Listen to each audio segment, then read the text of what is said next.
यही अंसाल्डो के बारे में अपन स्टार्ट किया था आज, सॉरी ईआई के बारे में बात की थी सुबह, जिसमें जनरल डिस्कशन किया था इलेक्ट्रॉनिक इंटरलॉकिंग क्या होते हैं, क्या फीचर्स है और किस तरह से काम करता है। तो जनरल ब्लॉक डायग्राम अपन इसको देखा था।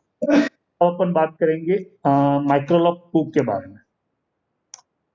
ये माइक्रोलॉक 2 एक्चुअल में आपकी एक कंपनी है अंसाल्डो, उसका ये एक्चुअली माइक्रोलॉक 2 पे डिजाइन किया गया है और इसका जो ट्रेड नेम है वो अंसाल्डो एसटीएस के नाम से जाना जाता है। तो फील्ड में अपन इसको अंसाल्डो ईआई के नाम से जानते हैं। वैसे ये आपका माइक्रोलॉक 2 है।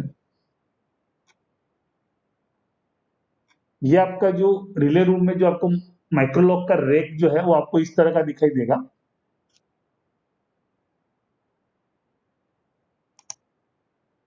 यहाँ पर आपको जो रैक दिख रहा है इस तरह का रैक रहेगा, ये आपका माइक्रोलॉक रैक कहलाएगा यहाँ पर, और इसको अपन एमएलके के नाम से जानते हैं। और इस माइक्रोलॉक रैक में आप देखेंगे तो इसके यहाँ पर सेंटर में दो यूरो रैक दिख रहे हैं आपको, इसको यूरो रैक बोलते हैं। इसका मतलब होता है इसमें एक बैक प्लेन होता है और सामने से कार्ड इसमें प्लग इन किए जा सकते हैं, इंसर्ट किए जा सकते हैं। तो इसमें आपका एक सिस्टम ये है और एक आपका सिस्टम बी कहलाता है, ठीक है। और इसी माइक्रोलॉक रैक में टॉप में ऊपर दो रिले लगी हुई है। इस रिले को यहाँ पर VCOR के नाम से जानते हैं, VCOR। भी आगे अपन देखेंगे, अभी खाली मैं किस तरह का ये सिस्टम दिखाई देता है वो बता रहा हूँ।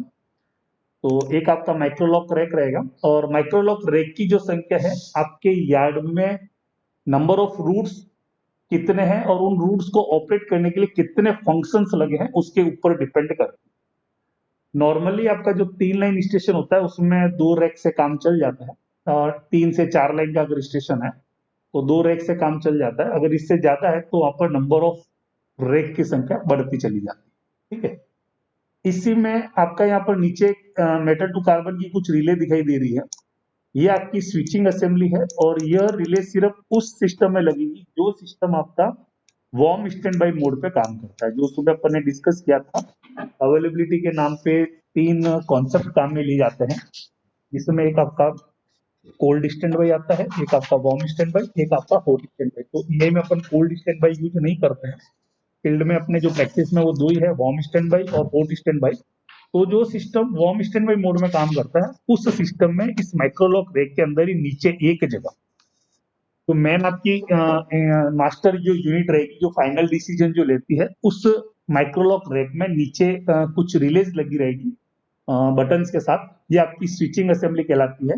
और जब आपका सिस्टम एक बंद हो जाता है तो उसके किल बिट से, यानी वो जब सिस्टम शटडाउन मोड में जाता है तो एक किल बिट जनरेट करेगा और वो आपके इस स्विचिंग असेंबली को ट्रिगर करेगी और ये आपके दूसरे सिस्टम को ऑन कराएगा, तो उसके लिए लगी होती है।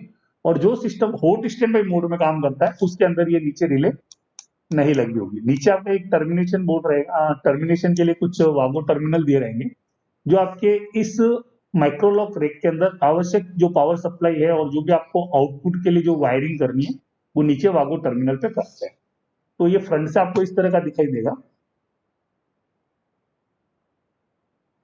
और बैक साइड से जब आप जाओगे तो बैक साइड का जब ढक्कन खोलोगे तो इसमें पीछे की तरफ आपको एक तो डीसी डीसी कन्वर्टर और बैक साइड में आपके जो कनेक्टर्स जो वायरिंग के लिए जो रहेंगे, इनपुट और आउटपुट जो कार्ड आप कनेक्ट कर रहे हो तो उसकी जो वायरिंग आप करोगे जिससे कंसर्न्स रिले पे, यानी इनपुट है तो इनपुट जो आके टर्मिनेट होगा और आउटपुट जो निकल के आपकी रिले को ऑपरेट करने के लिए जो वायर जाएंगे वो पीछे आपके कनेक्टर पे टर्मिनेट होते हैं। तो वो आपको इस तरह का दिखाई देगा। पहले मैं आपको खाली एक व्यू दिखा देता हूँ कैसा। ये पीछे की तरफ आपके इस तरह के कनेक्टर्स लगे रहेंगे। बैक साइड में जब जाओगे तो यहाँ पर आपको देखो ये कार्ड दिख रहा है, इस कार्ड के टॉप में और बॉटम में पिंस लगी है, कनेक्टर पिंस। तो बॉटम वाली जो पिंस होती है आपके मदरबोर्ड के साथ कनेक्टेड होती है और आपके मदरबोर्ड के ऊपर बनी बस बार के माध्यम से सीपीयू कार्ड के साथ कम्युनिकेशन करती है। तो वाइटल मतलब जो इनपुट कार्ड और आउटपुट कार्ड जो रहेंगे वो सीपीयू कार्ड के साथ जो कम्युनिकेशन करेंगे, वो नीचे जो आपकी ये कनेक्टर पिन है जिसके ऊपर आपकी ये ऑरेंज पिन लगी हुई दिख रही है, उस पे ये क्या करेगा, बस बार के माध्यम से कम्युनिकेशन करेगा सीपीयू कार्ड के साथ। और ऊपर जो कनेक्टर लगा है इस कनेक्टर पे पीछे आप ये फिजिकली इस तरह का एक कनेक्टर कनेक्ट करेंगे जिसके ऊपर आपकी फिजिकल वायरिंग होती है इंडो मतलब इनपुट के लिए और आउटपुट के लिए। यानी जो सिस्टम को इनपुट आ रहा है वो इस कनेक्टर पे टर्मिनेट करके अपन इनपुट कार्ड को देंगे और जो आउटपुट निकलेगा वो आउटपुट कार्ड के माध्यम से इस कनेक्टर के माध्यम से बाहर जाएगा और रिले रेक पे लगी रिले को ऑपरेट करेगा। तो आपका ये इस तरह का कनेक्टर रहेगा और पीछे की तरफ आपकी एक पावर सप्लाई के लिए इसमें इनबिल्ट नहीं मतलब अलग से एक डीसी डीसी कन्वर्टर लगा होता है जो आपके इस बैक साइड के अंदर सुटेबल प्लेस पे अपन लगाते हैं। जो भी आवश्यक इसको पावर सप्लाई चाहिए तो उसमें इसके अंदर आपका गेलेंट का एक डीसी डीसी कन्वर्टर काम में लिया जाता है। ठीक है, कितना रेटिंग का रहेगा वो अपन आगे डिस्कस करेंगे। तो इस तरह का रहेगा और आपका दूसरा इसमें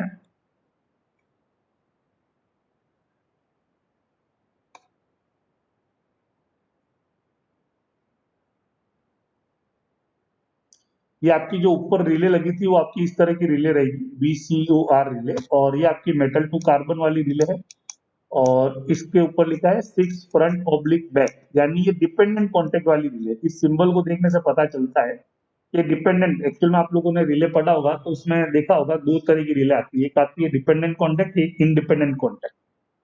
तो डिपेंडेंट और इंडिपेंडेंट में फर्क क्या है कि आपका जो आर्मेचर है उससे पता चलता है कि वो डिपेंडेंट कॉन्टेक्ट की है या इंडिपेंडेंट कॉन्टेक्ट है। अगर इंडिपेंडेंट कॉन्टेक्ट वाली रिले होगी तो आप फ्रंट और बैक के लिए आर्मेचर अलग अलग होंगे, और डिपेंडेंट कॉन्टेक्ट वाली रिले होती है तो उसमें सेम आर्मेचर फ्रंट के लिए काम आता है और वही आर्मेचर आपके बैक कॉन्टेक्ट के लिए काम आता है। तो यहाँ पर ये जो है वो डिपेंडेंट कॉन्टेक्ट वाली रिले है और इसका जो कॉन्टेक्ट कॉन्फ़िगरेशन है वो 6 फ्रंट ऑब्लिक बैक लिखा है, 6 फ्रंट 6 बैक होता है। तो ये आपको इस तरह का दिखाई देगा और ये पीछे कनेक्टर्स पे आप देखोगे तो इस तरह की मेल पिन्स रहेगी। तो ऊपर वाली जो है ये वायरिंग के लिए रहेगा और नीचे जो पिन है उसके ऊपर आपकी ऑरेंज कलर की जो पिन लगी है इसको यहाँ पर बोलते हैं किंग पिन। और ये आपके मदरबोर्ड के ऊपर सीपीयू कार्ड के साथ कम्युनिकेशन करता है बस बार के माध्यम से। यूरो रैक आपको इस तरह का दिखाई देगा। जब आप फ्रंट से सारे कार्ड निकाल दोगे तो आपका ये इस तरह का एक यूरो रैक रहेगा जिसमें बैक प्लेन लगा रहेगा और उस बैक प्लेन पे ये आपके नीचे फीमेल पिन्स लगी रहेगी। उसके ऊपर भी आपकी ऑरेंज कलर की जो पिन दिख रही है ये एक्चुअल में कार्ड और आपकी जो बेस पे जो पिन लगी है उसके ऊपर रहती है, इसको किंग पिन बोलते हैं। और ऊपर आपके जो कनेक्टर होते हैं जो आपके कार्ड की इनपुट और आउटपुट की जो कार्ड है, सीपीयू कार्ड है या पावर सप्लाई बोर्ड है, उसके ऊपर जो वायरिंग करते हो वो आपके इस ऊपर वाले कनेक्टर पे कनेक्ट करते हैं।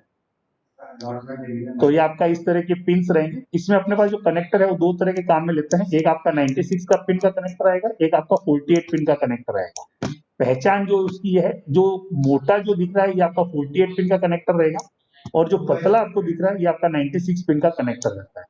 और आपके जो बेस में ये जितने कनेक्टर्स लगे हैं जो बस बार मदरबोर्ड पे लगे हैं, जो सीपीयू का जो डिफरेंट कार्ड्स को कनेक्ट करते हैं और आपके सीपीयू के साथ बस बार के माध्यम से कम्युनिकेशन करवाते हैं, ये जो सारे कनेक्टर ये यूनिक रहेंगे, ये 96 पिन के रहेंगे।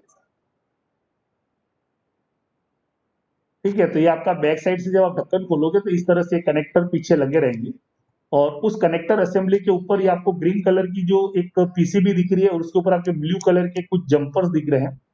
तो ये आपकी एड्रेस सेलेक्ट पीसीबी कहलाती है जो आपकी एड्रेसिंग के लिए काम में ली जाती है। इसको बोलते हैं एड्रेस सेलेक्ट पीसीबी। और जब आप इस कनेक्टर के ढक्कन को जब हटाते हो तो ये आपके अंदर की तरफ मतलब पीछे आपके जो वायर रहेंगे वो आपकी इस क्रिम्पिंग कॉन्टेक्ट के माध्यम से कनेक्ट रहेंगे। तो यहाँ पर आपका केबल कनेक्ट करोगे और इसको क्रिम्पिंग टूल के माध्यम से जब आप प्रेस करके इसको सोल्डरिंग कर दोगे और इस कनेक्टर को आपको इसके अंदर पीछे से प्लग इन करोगे और यही पिन कनेक्टर जब आपके कार्ड के ऊपर जाएगा तो उसके ऊपर जो मेल पिन है उसके साथ वो मेक होगा और कॉन्टेक्ट को बनाएगा। तो यहाँ पर आपका चाहे 96 पिन हो चाहे 48 पिन, उसके अंदर जो कॉन्टेक्ट है ये आपका क्रिम कॉन्टेक्ट ही काम में लिया जाएगा। और इस क्रिम्पिंग कॉन्टेक्ट के ऊपर प्रेस करने के लिए आपका एक क्रिम्पिंग का टूल आता है। तो ये इस तरह से वायरिंग रहेगी जो आपको यहाँ पर दिख रही है ग्रे कलर के जो वायर है ये मल्टी स्टैंड वायर रहेंगे। इसके ऊपर आप कनेक्टर के ऊपर इसको कनेक्ट करके क्रिम्पिंग टूल से प्रेस करके आप अच्छे से सोल्डर करोगे और इसको यहाँ से पुश करोगे तब आपके उस कनेक्टर के अंदर वो लग जाएगा। और जब ये कनेक्टर जब आप कार्ड के साथ कनेक्ट करोगे तो वहां पर ये कनेक्टिविटी प्रोवाइड करेगा, फील्ड को कार्ड के साथ कनेक्ट करेगा, चाहे वो इनपुट कार्ड हो चाहे आपका आउटपुट कार्ड। और पीछे जो मैं एड्रेस सेलेक्ट पीसीबी बता रहा था उसके ऊपर आपके ब्लू कलर के जो जंपर्स रहेंगे ये एक्चुअल में आपके एड्रेस सेलेक्ट पीसीबी के ऊपर 3 कॉन्टेक्ट होते हैं जिसमें आप क्या करते हो एड्रेसिंग डिफाइन करते हो। तो यहाँ पर आपका 6 डिजिट का कोड रहेगा और ये आपका हेक्साडेसिमल कोड होता है जो एड्रेसिंग को डिफाइन करता है। ठीक है, तो यूनिक एड्रेसिंग रहेगी आपकी। तो उसके लिए आप जो भी एप्लीकेशन लॉजिक या सर्किट डायग्राम है उसमें ये एड्रेस डिफाइंड रहेंगे, उसी के हिसाब से आपको ये एड्रेसिंग करनी होती है। तो ये पीछे से आपको इस तरह से दिखाई देगा। और कनेक्टर पे जब आप वायर कनेक्ट कर दोगे तो ये क्रिम्पिंग कॉन्टेक्ट के ऊपर आपको ये इस तरह से लगने के बाद दिखाई देगा। और जब आप पूरा इसको कनेक्ट करके इसको कवर्ड करोगे और ड्रेसिंग को इस तरह से आपको जेली वाली जो है, ताकि डस्ट यहाँ से अंदर न जाए, तो इस तरह से आपका ये अरेंजमेंट रहेगा। ठीक है, तो ये आपका एक आइडिया है। और ये एक्चुअली मैं जंपर बता रहा था जो आपकी एड्रेसिंग के लिए काम आता है। तो जो मैं 3 स्विच बता रहा था, तो उसमें लेफ्ट साइड में जब डालोगे तो 0 बताएगा, राइट साइड में जब इसको बनाओगे, यानी 3 जो कॉन्टेक्ट है, लेफ्ट के 2 के साथ 0 बताता है और राइट के 2 के साथ ये 1। एक्चुअली में आपको याद रखने की जरूरत है, यहीं पे लिखा रहता है पास।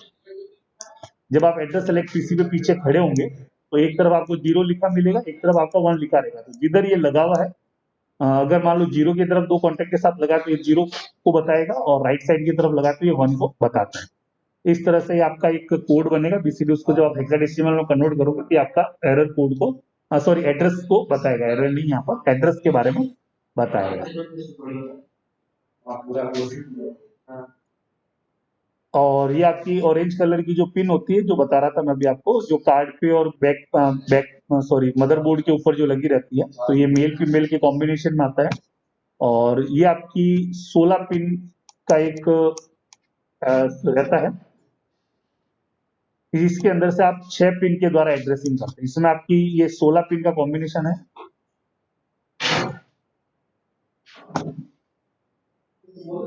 सॉरी, 16 नहीं, 12 पिन का रहेगा। 12 पिन में से 6 से इसमें एड्रेसिंग की जाती है। ये 12 इसके ऊपर पिन रहेगी और उसमें से अपन क्या करेंगे, इस पे 6 पिन के द्वारा एड्रेसिंग करते हैं। तो ये आपका इस तरह से दिखाई देगा। तो जब आप ये एड्रेसिंग कर दोगे तो ये सेम वैसे ही काम करता है जैसे आपकी मेटल टू कार्बन रिले पे जो कोड पिन होती है, या मेटल टू मेटल पे जो कोड पिन होती है, जो ये सुनिश्चित करती है कि जिस कॉन्फ़िगरेशन के लिए वायरिंग डिजाइन है बेस प्लेन पर, वहां पर वही कॉन्फ़िगरेशन वाली रिले प्लग इन हो। तो यहाँ पर आप एड्रेसिंग के द्वारा ये सुनिश्चित करते हो कि जो स्लॉट जिस कार्ड के लिए नॉमिनेटेड है वहां पर वही कार्ड इंसर्ट हो, दूसरा कार्ड वहां पे न लगे, उसको रोकना सुनिश्चित यहाँ पर ये करता है। इसको बोलते हैं किंग पिन। तो ये इस तरह से रहेगा, जब मैचिंग करेगा तो उसके साथ ये प्रेस होके बनेगा और तो ही आपका वहां पर कार्ड इंसर्ट होगा, नहीं तो नहीं होगा। अगर गलत कोडिंग रहेगी तो कार्ड वहां पे इंसर्ट नहीं होगा। फिर आपके कुछ टर्मिनल्स आते हैं। इसमें जो टर्मिनल है, एक आपका 1 इन 1 आउट के लिए आता है, इसको फोनिक्स टर्मिनल बोलते हैं। 2 तरह के आते हैं, 1 इन 1 आउट, एक आता है 2 इन 2 आउट, एक आता है 1 इन 2 आउट करके। तो ये आपके डिफरेंट टाइप के कनेक्टर जो रहेंगे, जो आपके सिस्टम के वायरिंग के लिए काम में लेते हैं। कौन सा काम पे काम में लेंगे वो भी अपन आगे देखेंगे। तो ये एक्चुअल में एक जनरल आइडिया था कि क्या क्या होता है। अब अपन एक एक करके बात करेंगे वापस। तो यहाँ पर मैं आपको बता रहा था माइक्रोलॉक 2 के बारे में। तो आपका ये रैक इस तरह से दिखाई देगा, माइक्रोलॉक रैक, जो शुरू में मैंने आपको बताया था। इसके अलावा आपकी यहाँ पर रिले रूम में होती है रिले रैक।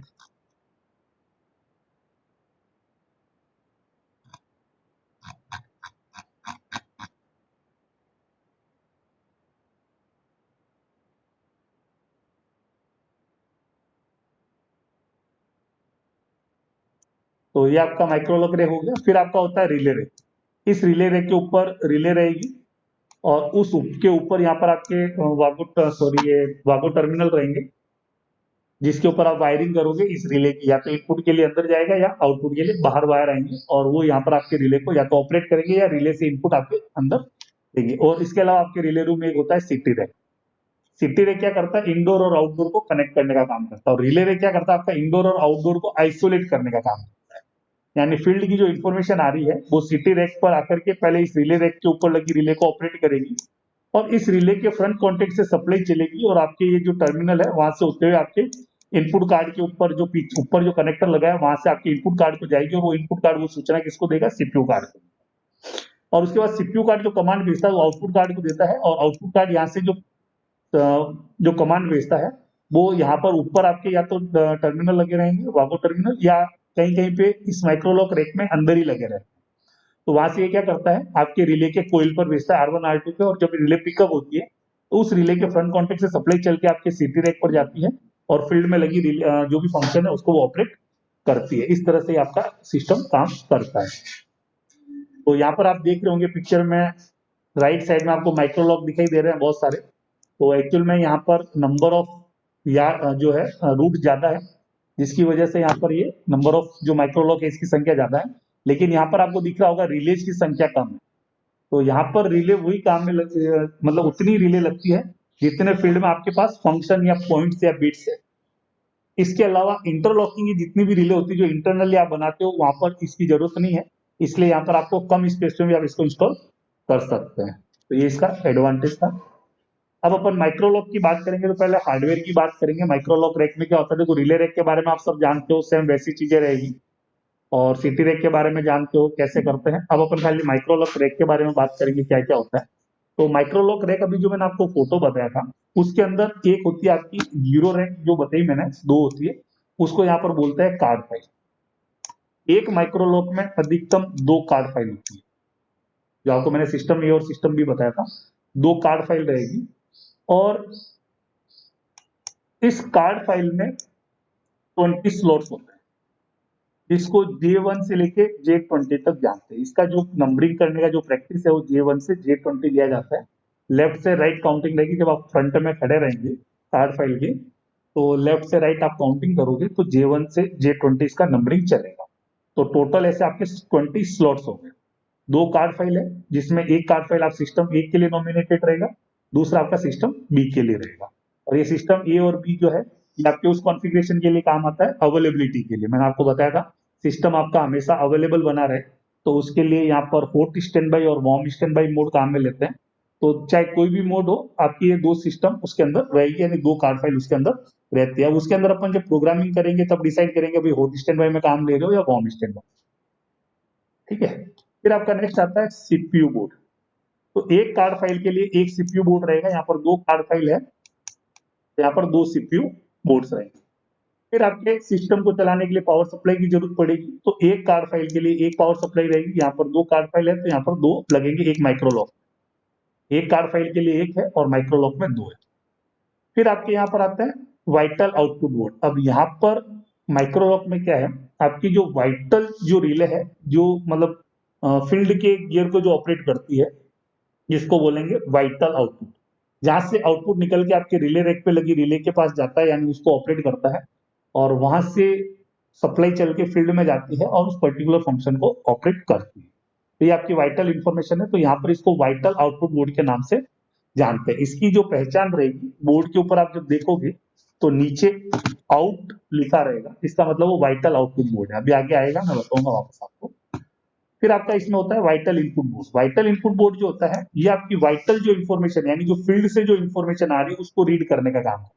यानी आपकी एनडब्ल्यू के आर, आरडब्ल्यू के आर, आरईसीआर, एचईसीआर जो आ रही है, तो वो आपके पहले सिटी रैक के माध्यम से रिले रैक पे लगी रिले को ऑपरेट करेगा, और उसके बाद उस रिले के फ्रंट कॉन्टेक्ट से 24 वोल्ट चल के आपके इनपुट कार्ड पे आता है, और ये सूचना इनपुट बोर्ड के या इनपुट कार्ड के माध्यम से सीपीयू बोर्ड को देता है। तो इसको बोलते हैं वाइटल इनपुट बोर्ड। एक हो गया वाइटल आउटपुट बोर्ड, एक हो गया वाइटल इनपुट बोर्ड। और इसके अलावा इसमें एक और कार्ड होता है जिसको बोलते हैं non vital input output board, जिसको शॉर्ट में एनवीआईओ बोर्ड भी बोलते हैं। तो non vital input output board, ये जो बोर्ड होता है ये आपकी जो नॉन वाइटल इंफॉर्मेशन है, यानी जो फील्ड से सीधे जुड़ी हुई नहीं, यानी ये क्या हो गया, आपका पैनल से जो इनपुट आ रहा है और पैनल को जो वापस जा रहा है, तो पैनल ने कमांड दिया तो जो बटन आपने दबाया या एसएम की जो दबाई, यानी वहां से जो इनपुट्स आपके सीपीयू को मिल रहा है वो आपके नॉन वाइटल इनपुट कार्ड के द्वारा रीड किया जाता है और आपके सीपीयू कार्ड को बताया जाता है। और उसके बाद सीपीयू कार्ड फील्ड के स्टेटस के अनुसार और जो पैनल से कमांड मिला है और उसके अंदर जो प्री लोडेड सॉफ्टवेयर है, यानी एसआईपी के आधार पे जो आपने लॉजिक बना रखा है, उसके अनुसार फंक्शन को एग्जीक्यूट करता है और फेवरेबल कंडीशन होने पर आपके आउटपुट देता है, जिसमें वाइटल आउटपुट कार्ड के माध्यम से वो फंक्शन को ऑपरेट करता है। उस समय वो फंक्शन का जो रीड बैक जो आएगा वो भी आपके नॉन वाइटल इनपुट कार्ड के माध्यम से सिस्टम को बताया जाता है, और वो आपको बताता है कि वहां पे नॉन वाइटल इनपुट यानी सिस्टम को यह जानकारी वापस देते हुए जो तुमने आउटपुट कार्ड जो कमांड भेजा है वहां पर एग्जीक्यूट हुआ है। तो वो जो यहाँ पर रीड होता है वो नॉन वाइटल इनपुट कार्ड के द्वारा होता है। फिर आपके पैनल के ऊपर जो स्टेटस आता है यार्ड का, वो भी आपके नॉन वाइटल आउटपुट कार्ड के द्वारा दिया जाता है। यानी पैनल पे जो भी आपको इंडिकेशंस दिख रहे हैं या जो काउंटर या बजर को जो कमांड जाते हैं, वो सब आपके नॉन वाइटल आउटपुट बोर्ड के द्वारा जाते हैं। तो यहाँ पर एक बोर्ड जो रहेगा इसको बोलेंगे नॉन वाइटल आईओ बोर्ड, और एक होती है आपकी VCOR रिले। यहाँ पर आपकी एक कार्ड फाइल के लिए एक VCR रिले होती है, और माइक्रोलॉक में 2 कार्ड फाइल लगी होती है, तो यहाँ पर भी आपकी ये 2 रिले लगी रहेगी। ठीक है, तो ये जो मैं आपको हार्डवेयर बता रहा हूँ, हाँ, इसके अलावा यहाँ पर एक रहेगा हार्डवेयर। तो हार्डवेयर में यहाँ पर मैंने अभी आपको चीजें बताई थी, तो 48 पिन का कनेक्टर है, एक आपका 96 पिन कनेक्टर है, एक आपका एड्रेस सेलेक्ट पीसीबी है, और एक आपकी किंग पिन है कोडिंग के लिए। तो ये आपके हार्डवेयर वायरिंग के लिए आ जाएगा।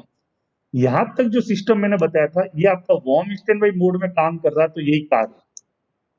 लेकिन अगर आपका system hot stand by mode में काम कर रहा है, तो इसमें 2 अलग से और कार्ड लगते हैं, जिसमें एक कार्ड को बोलते हैं सिंक पीसीबी, SYNCH लिखा रहता है, सिंक पीसीबी, और एक पे लिखा रहेगा ECB पीसीबी। सिंक का मतलब है सिंक्रोनाइजेशन पीसीबी, और ECB का मतलब है इथरनेट कम्युनिकेशन बोर्ड पीसीबी। तो ये 2 बोर्ड तब लगेंगे जब आपका system hot stand by mode में काम कर रहा है। अगर हॉट स्टैंड बाई मोड में नहीं कर रहा है, उस समय इस बोर्ड की यहाँ पर आवश्यकता। तो ये आपके हार्डवेयर के नाम हो गए। अब अपन एक एक करके इसके बारे में बात करेंगे, कैसा दिखता है, क्या है। तो सबसे पहले अपन कार्ड फाइल की बात करेंगे। तो आपको मैंने बताया था, आपके एक माइक्रोलॉक रैक में 2 कार्ड फाइल आती है, और इस कार्ड फाइल के ऊपर आपका एक बैकप्लेन लगा रहता है, जिसको अपन मदरबोर्ड के नाम से जानते हैं। और उस मदरबोर्ड के ऊपर आप डिफरेंट टाइप के जो कार्ड है वो प्लग इन कर सकते हो, और वो कार्ड बस बार के माध्यम से सीपीयू के साथ कम्युनिकेट करते हैं।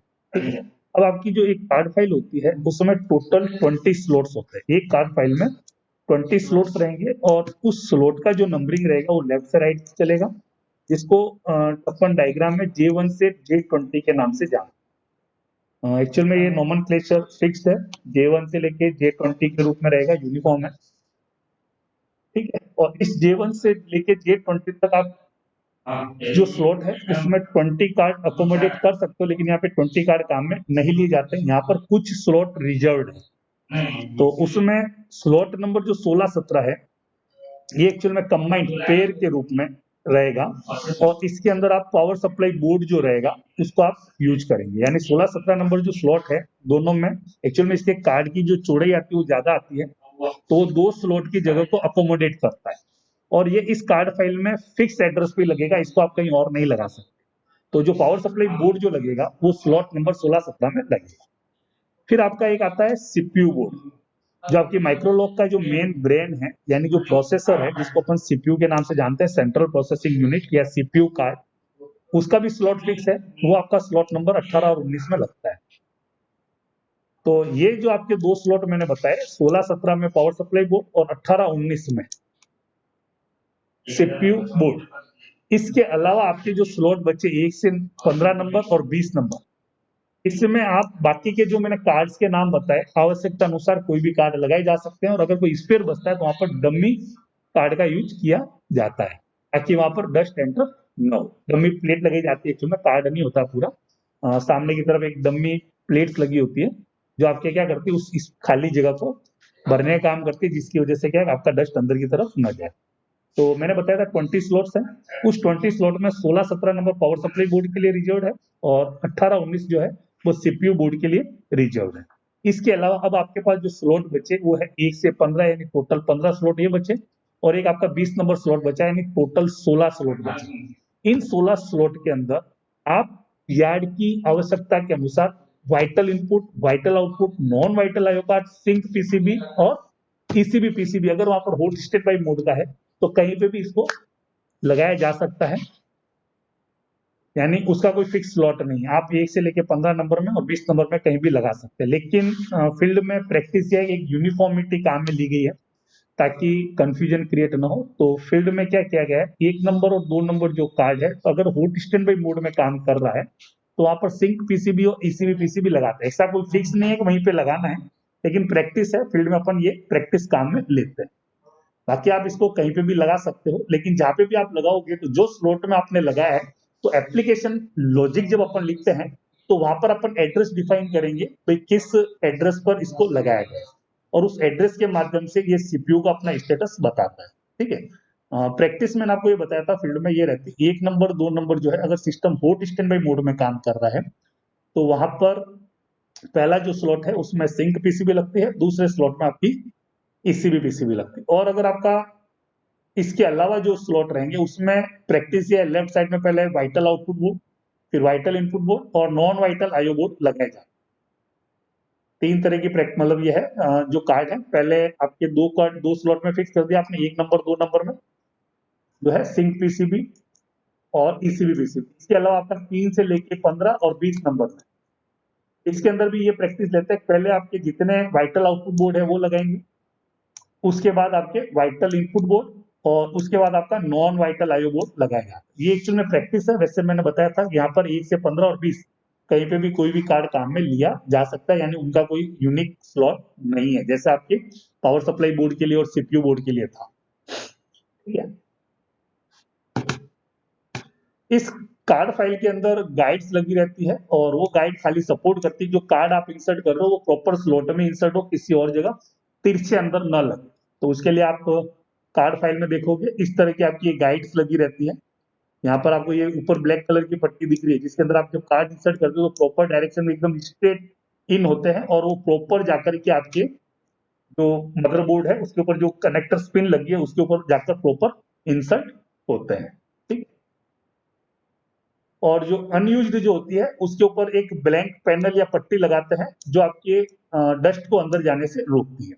इस कार्ड फाइल का जो साइज होता है वो 19 इंच का एक साइज रहेगा, रे की जो चौड़ाई आती है वो 19 इंच की रहती है। तो ये अपन ने कार्ड फाइल बारे में चर्चा की, और यहाँ पर आप लोग देख रहे होंगे नीचे नंबर लेफ्ट से राइट लिखा है 1 2 3 4 और ये लास्ट में 20 नंबर है, और नीचे की तरफ आपका एक बैक प्लेन लगा हुआ है जिसको मदरबोर्ड बोलते हैं, उसके ऊपर आपके 96 पिन का कनेक्टर विथ ऑरेंज कलर की एक कोडिंग के लिए किंग पिन लगी रहती है जिसके माध्यम से अपन वहां पर एड्रेसिंग करते हैं। ठीक है, तो आपका ये रहेगा।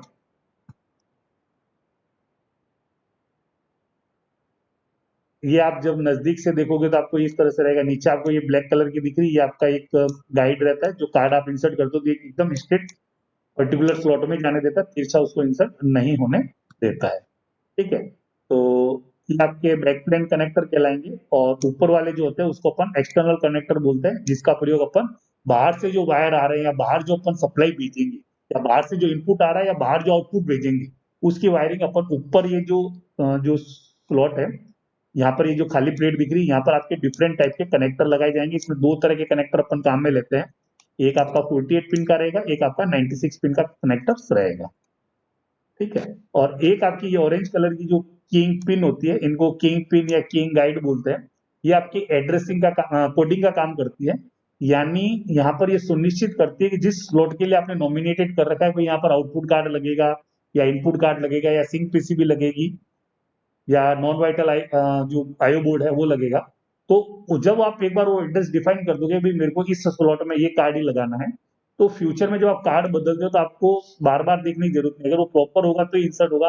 यानी एक्चुअल में किंग पिन क्यों लगाते हैं कि जल्दबाजी में कोई गलत कार्ड वहां पे इंसर्ट ना कर दे तो उसकी वजह से अनसेफ कंडीशन क्रिएट ना हो, तो उसके लिए यहाँ पर ये कोडिंग की जाती है जो ये सुनिश्चित करता है कि जो नॉमिनेटेड स्लॉट है जिस कार्ड के लिए वहां पर वही कार्ड लगे, दूसरा कार्ड ना लगे। तो ये आपका इस तरह से रहेगा कार्ड फाइल में जब आप कार्ड इंसर्ट करोगी, तो यहाँ पर आपका ये जो 18 19 पे जो कार्ड दिख रहा है ये आपका सीपीयू कार्ड कहलाता है, ये आपका सीपीयू कार्ड कहलाता है जिसमें ऊपर आपको एक डिस्प्ले दिया गया है, फिर आपका नीचे एक टॉगल स्विच दे रखे हैं, इन दोनों को बोलते हैं मेन मशीन इंटरफेसिंग टूल, और बीच में कुछ इंडिकेशन दिए गए हैं जो आपके इस सीपीयू कार्ड की हेल्थ के बारे में जानकारी देते हैं। इसके पास में जो 16 17 नंबर स्लॉट है उसके अंदर जो कार्ड लगा है उसको अपन बोलते हैं पावर सप्लाई पीसीबी। इसके अलावा जो है यहाँ पर एक्चुअल में जो दे रखा है वो अलग है, फील्ड की प्रैक्टिस है वो आप अपने हिसाब से देख लें। यहाँ पर इन्होंने क्या किया है, पहले नॉन वाइटल आईओ बोर्ड लगा है, फिर आपका वाइटल आउटपुट कार्ड लगा है, और फिर आपका non vital vital input card.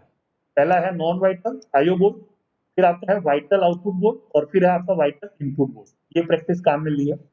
तो जैसे जहां पर प्रैक्टिस आप देख सकते हैं वैसे ये कोई एड्रेस फिक्स नहीं, आप कहीं पे भी कोई भी कार्ड डिफाइन कर सकते हैं, लगा सकते हैं, लेकिन लगाने के बाद आप जो प्रोग्रामिंग करोगे एप्लीकेशन लॉजिक वहां पर आप डिफाइन करोगे किस एड्रेस पे या किस स्लॉट पे आपने क्या लगाया है। ठीक है, लेकिन ये 18, 19 और 16, 17 को चेंज नहीं कर सकते, ये यहीं पे लगेगा। ये आपका दूसरा पावर सप्लाई बोर्ड हो गया, 16, 17 नंबर यहाँ पर दिख रहा होगा आपको। यहाँ पर ये 18 और 19 नंबर था सीपीयू कार्ड के लिए। इसके अलावा 1 से लेके 15 और 20 नंबर, जो अभी मैंने आपको डिफरेंट टाइप के कार्ड्स बताए, कोई भी कार्ड कहीं पे भी लगाए जा सकते हैं, लेकिन जो भी कार्ड आप लगाओगे उसके लिए जो भी आपने कोडिंग कर रखी है, तो जो एक बार आप डिफाइन कर दोगे वहां पर वही कार्ड लगेगा, फिर उसको आप दूसरा कार्ड वहां पे नहीं लगा सकते, तो उसको रोकने के लिए वहां पर किंग पिन का अरेंजमेंट होता है। फिर आपकी इस माइक्रोलॉक रैक में ऊपर रिले होती है, इसको बोलते हैं VCOR रिले। एक कार्ड फाइल की एक रिले होती है, और मैंने आपको एक माइक्रोलॉक में बताया था 2 कार्ड फाइल आती है, सिस्टम ए और सिस्टम बी। तो ऊपर वाली सिस्टम में है, नीचे वाला सिस्टम बी बोलते हैं, और रिले जब लगाते हो लेफ्ट से राइट रहेगा, लेफ्ट वाली ए और राइट वाली आपकी बी रहेगी। ये आपकी वाइटल कट ऑफ रिले कहलाती है, VCOR relay, vital cut off relay. अब अपन एक एक करके बात करेंगे, तो सबसे पहले सीपीयू कार्ड के बारे में बात करेंगे। सीपीयू कार्ड क्या है, तो ये सीपीयू कार्ड आपका इस माइक्रोलॉक रैक का मेन ब्रेन है, यानी सारा जो फंक्शन जो एग्जीक्यूट करता है वो आपका ये सीपीयू कार्ड करता है।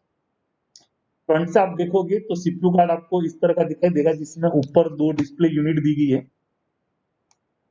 जिसमें टॉप वाली जो डिस्प्ले है वो रेड कलर में चलती है और बॉटम वाली जो डिस्प्ले है वो ग्रीन कलर में चलती है। ये आपकी 4 अल्फा न्यूमेरिक डिस्प्ले कहलाता है, इसमें आपके 4 कैरेक्टर आपको एक साथ दिखाई देते हैं। 4 कैरेक्टर अल्फा न्यूमेरिक की रहेगा, ठीक है। तो 2 आपके ये डिस्प्ले है, और नीचे आपको कुछ टॉगल स्विच दिए गए, ये दोनों आपके मेन मशीन इंटरफेसिंग टूल्स कहलाते हैं। जैसे मैंने आपको डेटा लॉगर में बताया था वैसे यहाँ पर रहेगा, और यहाँ पर आप इस बटन के द्वारा आप इस माइक्रो कंट्रोलर को कंट्रोल कर सकते हो। उसके लिए आपके पास इसका जो फ्लो चार्ट है, कैसे इसको ऑपरेशन करेंगे, क्या चीज आपको कहाँ मिलेगी, तो वो आपको पहले पता होना चाहिए। ठीक है, तो यहाँ पर ये टॉगल स्विच है, और फिर आपके यहाँ पर सीपीयू कार्ड में कुछ इंडिकेशंस दिए गए हैं लेफ्ट और राइट में। तो लेफ्ट में टॉप में जो इंडिकेशन है वो ए से ई करके है, ये आपके सिस्टम डिफाइंड होते हैं, और राइट साइड में 1 से लेकर 8 नंबर जो लिखा है, 1 से 8 नंबर जो डिस्प्ले कर रहा है, ये आपके यूजर डिफाइंड है, यानी डिमांड जो यूजर ने की है उसके हिसाब से यहाँ पर ये आपको इंडिकेशन देगा। और एक आपको ये बॉक्स बना रखा है, और इस बॉक्स में 3 एलईडी दी गई है, जो आपके इस सीपीयू कार्ड के हेल्थ के बारे में या उसका क्या वर्किंग क्या चल रहा है उसके बारे में जानकारी देता है। और एक यहाँ पर एक रीसेट बटन रहेगा, जो सिस्टम अगर किसी सॉफ्टवेयर मल फंक्शनिंग की वजह से या आपको चेंज ओवर करना है तो उसके लिए इसका प्रयोग किया जाता है। इसी कार्ड के फ्रंट पैनल पे नीचे की तरफ एक आपका सीरियल पोर्ट का कनेक्टर है, एक्चुअल में ये RS-232 पोर्ट कहलाता है, जिसके ऊपर आपका डायग्नोस्टिक पीसी कनेक्ट कर सकते हैं, मेंटेनेंस पीसी को यहाँ पे कनेक्ट किया जा सकता है, और उसमें आवश्यक सॉफ्टवेयर यानी डायग्नोस्टिक सॉफ्टवेयर अगर डला है तो उस सॉफ्टवेयर की मदद से आप इस सीपीयू को यूजर फ्रेंडली लैंग्वेज में डायग्नोसिस कर सकते हैं। तो ये फ्रंट हो गया। तो एक सीरियल पोर्ट आपको यहाँ पर सामने, एक्चुअली एक कार्ड है, इस कार्ड के ऊपर अंदर की तरफ देखेंगे तो सीपीयू रहेगा, central processing unit. Central processing unit में जो प्रोसेसर लगा है, तो वो यहाँ पर आपका जो प्रोसेसर है वो मोटोरोला का काम में लिया है। तो इसका जो नंबर है प्रोसेसर का वो आपका रहेगा 68332। प्रोसेसर जो है वो 68332 रहेगा। इसकी जो क्लॉक है वो 21 मेगाहर्ट्ज रहती है, ठीक है। और इस सॉफ्टवेयर के अंदर आपके रोम्स रहेगी, ईप्रोम, दो तरह की है, एक सिस्टम ईप्रोम कहलाती है, एक आपकी डेटा ईप्रोम। सिस्टम ईप्रोम में इसका एग्जीक्यूटिव सॉफ्टवेयर इंस्टॉल रहेगा, और डेटा ईप्रोम में एप्लीकेशन सॉफ्टवेयर इंस्टॉल करता है। इसके अलावा आपके इस सीपीयू कार्ड के रोम्स रहेगी, सॉरी रैम रहेगी। रैम भी 2 भागों में बांटेगी, एक आपके वाइटल प्रोसेसिंग के लिए काम में ली जाती है, और एक आपके इवेंट्स को स्टोर करने के लिए काम में ली जाती है। इसके अलावा आपके इस कार्ड के ऊपर जंपर सेटिंग आती है अंदर की तरफ, वो मैनुअल में डिफाइंड है। उसके अंदर आपको ये स्विच जो है, जंपर जो स्विच है वो परमिट करते हैं कि आपको मतलब एबल और डिसेबल करता है, यानी आप इसके प्रोग्राम को चेंज कर सकते हो, नहीं कर सकते। तो उसके अंदर आप जब जाओगे तो 21 से लेके 25 तक के जो स्विच होते हैं उसमें मैनुअल के अनुसार आपको उन स्विच को अनेबल और डिसेबल करना है, यानी 0 या 1 करना होता है। तो अगर आप उस स्विच को डिसेबल मोड में रखते हो तो उस समय आप इसके कॉन्फ़िगरेशन को अपग्रेड नहीं कर सकते, और अगर अनेबल मोड में है इसका मतलब आप इसके कॉन्फ़िगरेशन को आप अपग्रेड कर सकते हो। यानी आपको अगर नया सॉफ्टवेयर डालना है, अपग्रेड करना है, वर्जन करना है, तो उसके लिए सीपीयू कार्ड को पहले अनेबल करना होता है। तो अनेबल करने के लिए इसके ऊपर हार्डवायर के रूप में यानी वायरिंग या स्विचिंग के लिए अंदर की तरफ आपके जंपर सेटिंग्स आती है, और उस जंपर सेटिंग के द्वारा आप इसको अनेबल और डिसेबल करते हैं। ठीक है, तो ये आपका एडजस्टमेंट रहेगा। और इस प्रोसेसर कार्ड के द्वारा डिफरेंट टाइप के जो दूसरे हार्डवेयर है जिसके साथ ये कम्युनिकेशन करेगा, तो उसके लिए यहाँ पर 5 सीरियल पोर्ट दिए हुए रहते हैं। इसमें एक सीरियल पोर्ट जो 5 नंबर है वो आपको फ्रंट में दिखाई देगा, और 1 से लेके जो 4 सीरियल पोर्ट है वो आपके पीछे की तरफ कनेक्टर पे कनेक्ट रहेंगे। एंड आपका ये जो सीपीयू कार्ड है उसका बैक साइड पे जब आप जाओगे, ये जो कनेक्टर आपका दे रखा है 48 पिन का कनेक्टर रहेगा। तो यहाँ पर ये 4 सीरियल पोर्ट टर्मिनेटेड रहेंगे, जिसमें पोर्ट नंबर 1 और 2 जो है ये वाइटल कम्युनिकेशन के लिए काम आता है। यानी माइक्रोलॉक से माइक्रोलॉक अगर आपको कम्युनिकेशन करना है, माइक्रोलॉक से माइक्रोलॉक अगर आपको कम्युनिकेशन करना है, तो उसकी जो वायरिंग करेंगे सीरियल पोर्ट के द्वारा जो डेटा जाएगा आपका, तो उसके लिए यहाँ पर प्रोटोकॉल फिक्स्ड है कम्युनिकेशन के लिए।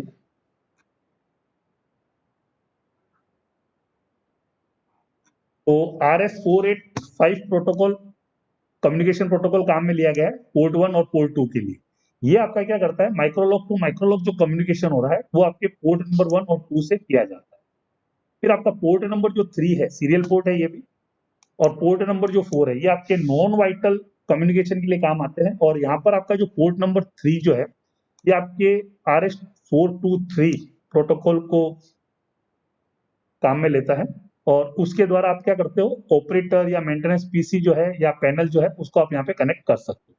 और पोर्ट 4 जो है वो आपके RS232 प्रोटोकॉल को काम में लेता है, और ये भी आपके नॉन वाइटल कम्युनिकेशन के लिए काम आता है। इस पे आप मेंटेनेंस वीडियो या ऑपरेटर वीडियो को कनेक्ट कर सकते हैं। इसके बाद आपका जो पोर्ट नंबर 5 आता है जो सामने की तरफ लगा होता है, इसको अपन डायग्नोस्टिक पोर्ट भी बोलते हैं या पोर्ट नंबर 5 बोलते हैं, और ये आपके RS232 प्रोटोकॉल को फॉलो करता है। और उसके ऊपर आप पीसी को कनेक्ट करिए, अगर दूरी पास में है, मतलब ज्यादा दूरी नहीं है, तो आपकी जो केबल है वो डायरेक्ट कनेक्ट की जा सकती है सीरियल कम्युनिकेशन के लिए जो यूज में ले रहे हो आप। और अगर डिस्टेंस ज्यादा है तो प्रॉपर इंटरफेस में लगा के इसको अपन ज्यादा दूरी पे भी लगा सकते हैं। तो यहाँ पर आपकी ये 5 पोर्ट हो गए। और मैंने आपको EEPROM बताई थी जिसमें आपकी 2 तरह की है, एक आपका एग्जीक्यूटिव EEPROM है, एक आपका सिस्टम और डेटा EEPROM। और रैम मैंने आपको बताया था 2 स्टैटिक रैम रहेगी आपके 64 KB की, ये वाइटल प्रोसेसिंग के लिए काम आती है। और 4 स्टैटिक जो रैम है ये आपके इवेंट्स और एरर को स्टोर करने के लिए काम में ली जाती है। और यहाँ पर आपकी ये 4 फ्लैश EEPROM काम में ली गई है, इसके अंदर 2 MB की है प्रत्येक। तो टोटल इसमें 8 MB है, जिसमें 2 आपकी सिस्टम EEPROM है, 2 आपकी डेटा EEPROM। सिस्टम EEPROM में आपका एग्जीक्यूटिव सॉफ्टवेयर रहेगा, डेटा EEPROM में आपका एप्लीकेशन सॉफ्टवेयर इंस्टॉल किया जाता है। तो ये तो हार्डवेयर के संबंध में हुआ। अब आपके इस कार्ड के फ्रंट पे जो आपको इंडिकेशन दिखाई दे रहे हैं ये क्या सूचना देते हैं, तो यहाँ पर आपको ऊपर का जो डिस्प्ले है डिफॉल्ट कंडीशन में ये जो दोनों डिस्प्ले है वो इसके अंदर जो इंस्टॉल किए गए सॉफ्टवेयर के बारे में जानकारी देते हैं। जो टॉप वाला जो डिस्प्ले है वो रेड कलर का रहेगा, और बॉटम वाला जो डिस्प्ले है वो ग्रीन कलर का होता है। और डिफॉल्ट कंडीशन में टॉप वाले डिस्प्ले के ऊपर आपका जो एग्जीक्यूटिव सॉफ्टवेयर आपने डाला उसके वर्जन को शो करता है, यानी उसके बारे में आपको जानकारी देता है। और सेकंड जो डिस्प्ले है ये आपके एप्लीकेशन सॉफ्टवेयर की कौन सी फाइल डली है, उसका कौन सा वर्जन है, फाइल नेम के साथ आपको वहां पर बताता है। और ये आपका हेल्थी कंडीशन में स्क्रॉल करते रहता है। ये है आपका डिफॉल्ट कंडीशन। ठीक है, और जब आप मेन मशीन इंटरफेसिंग टूल्स के रूप में जब नीचे के जो टॉगल स्विच दिए गए हैं इनको जब आप ऑपरेट करते हो, कमांड देते हो, तो जो आप कमांड दे रहे हो तो वो कौन सा फंक्शन आप एग्जीक्यूट कर रहे हो वो आपको ये ऊपर डिस्प्ले पे दिखाई देगा। इसमें आपको लेफ्ट साइड में जो स्विच दिख रहे हैं,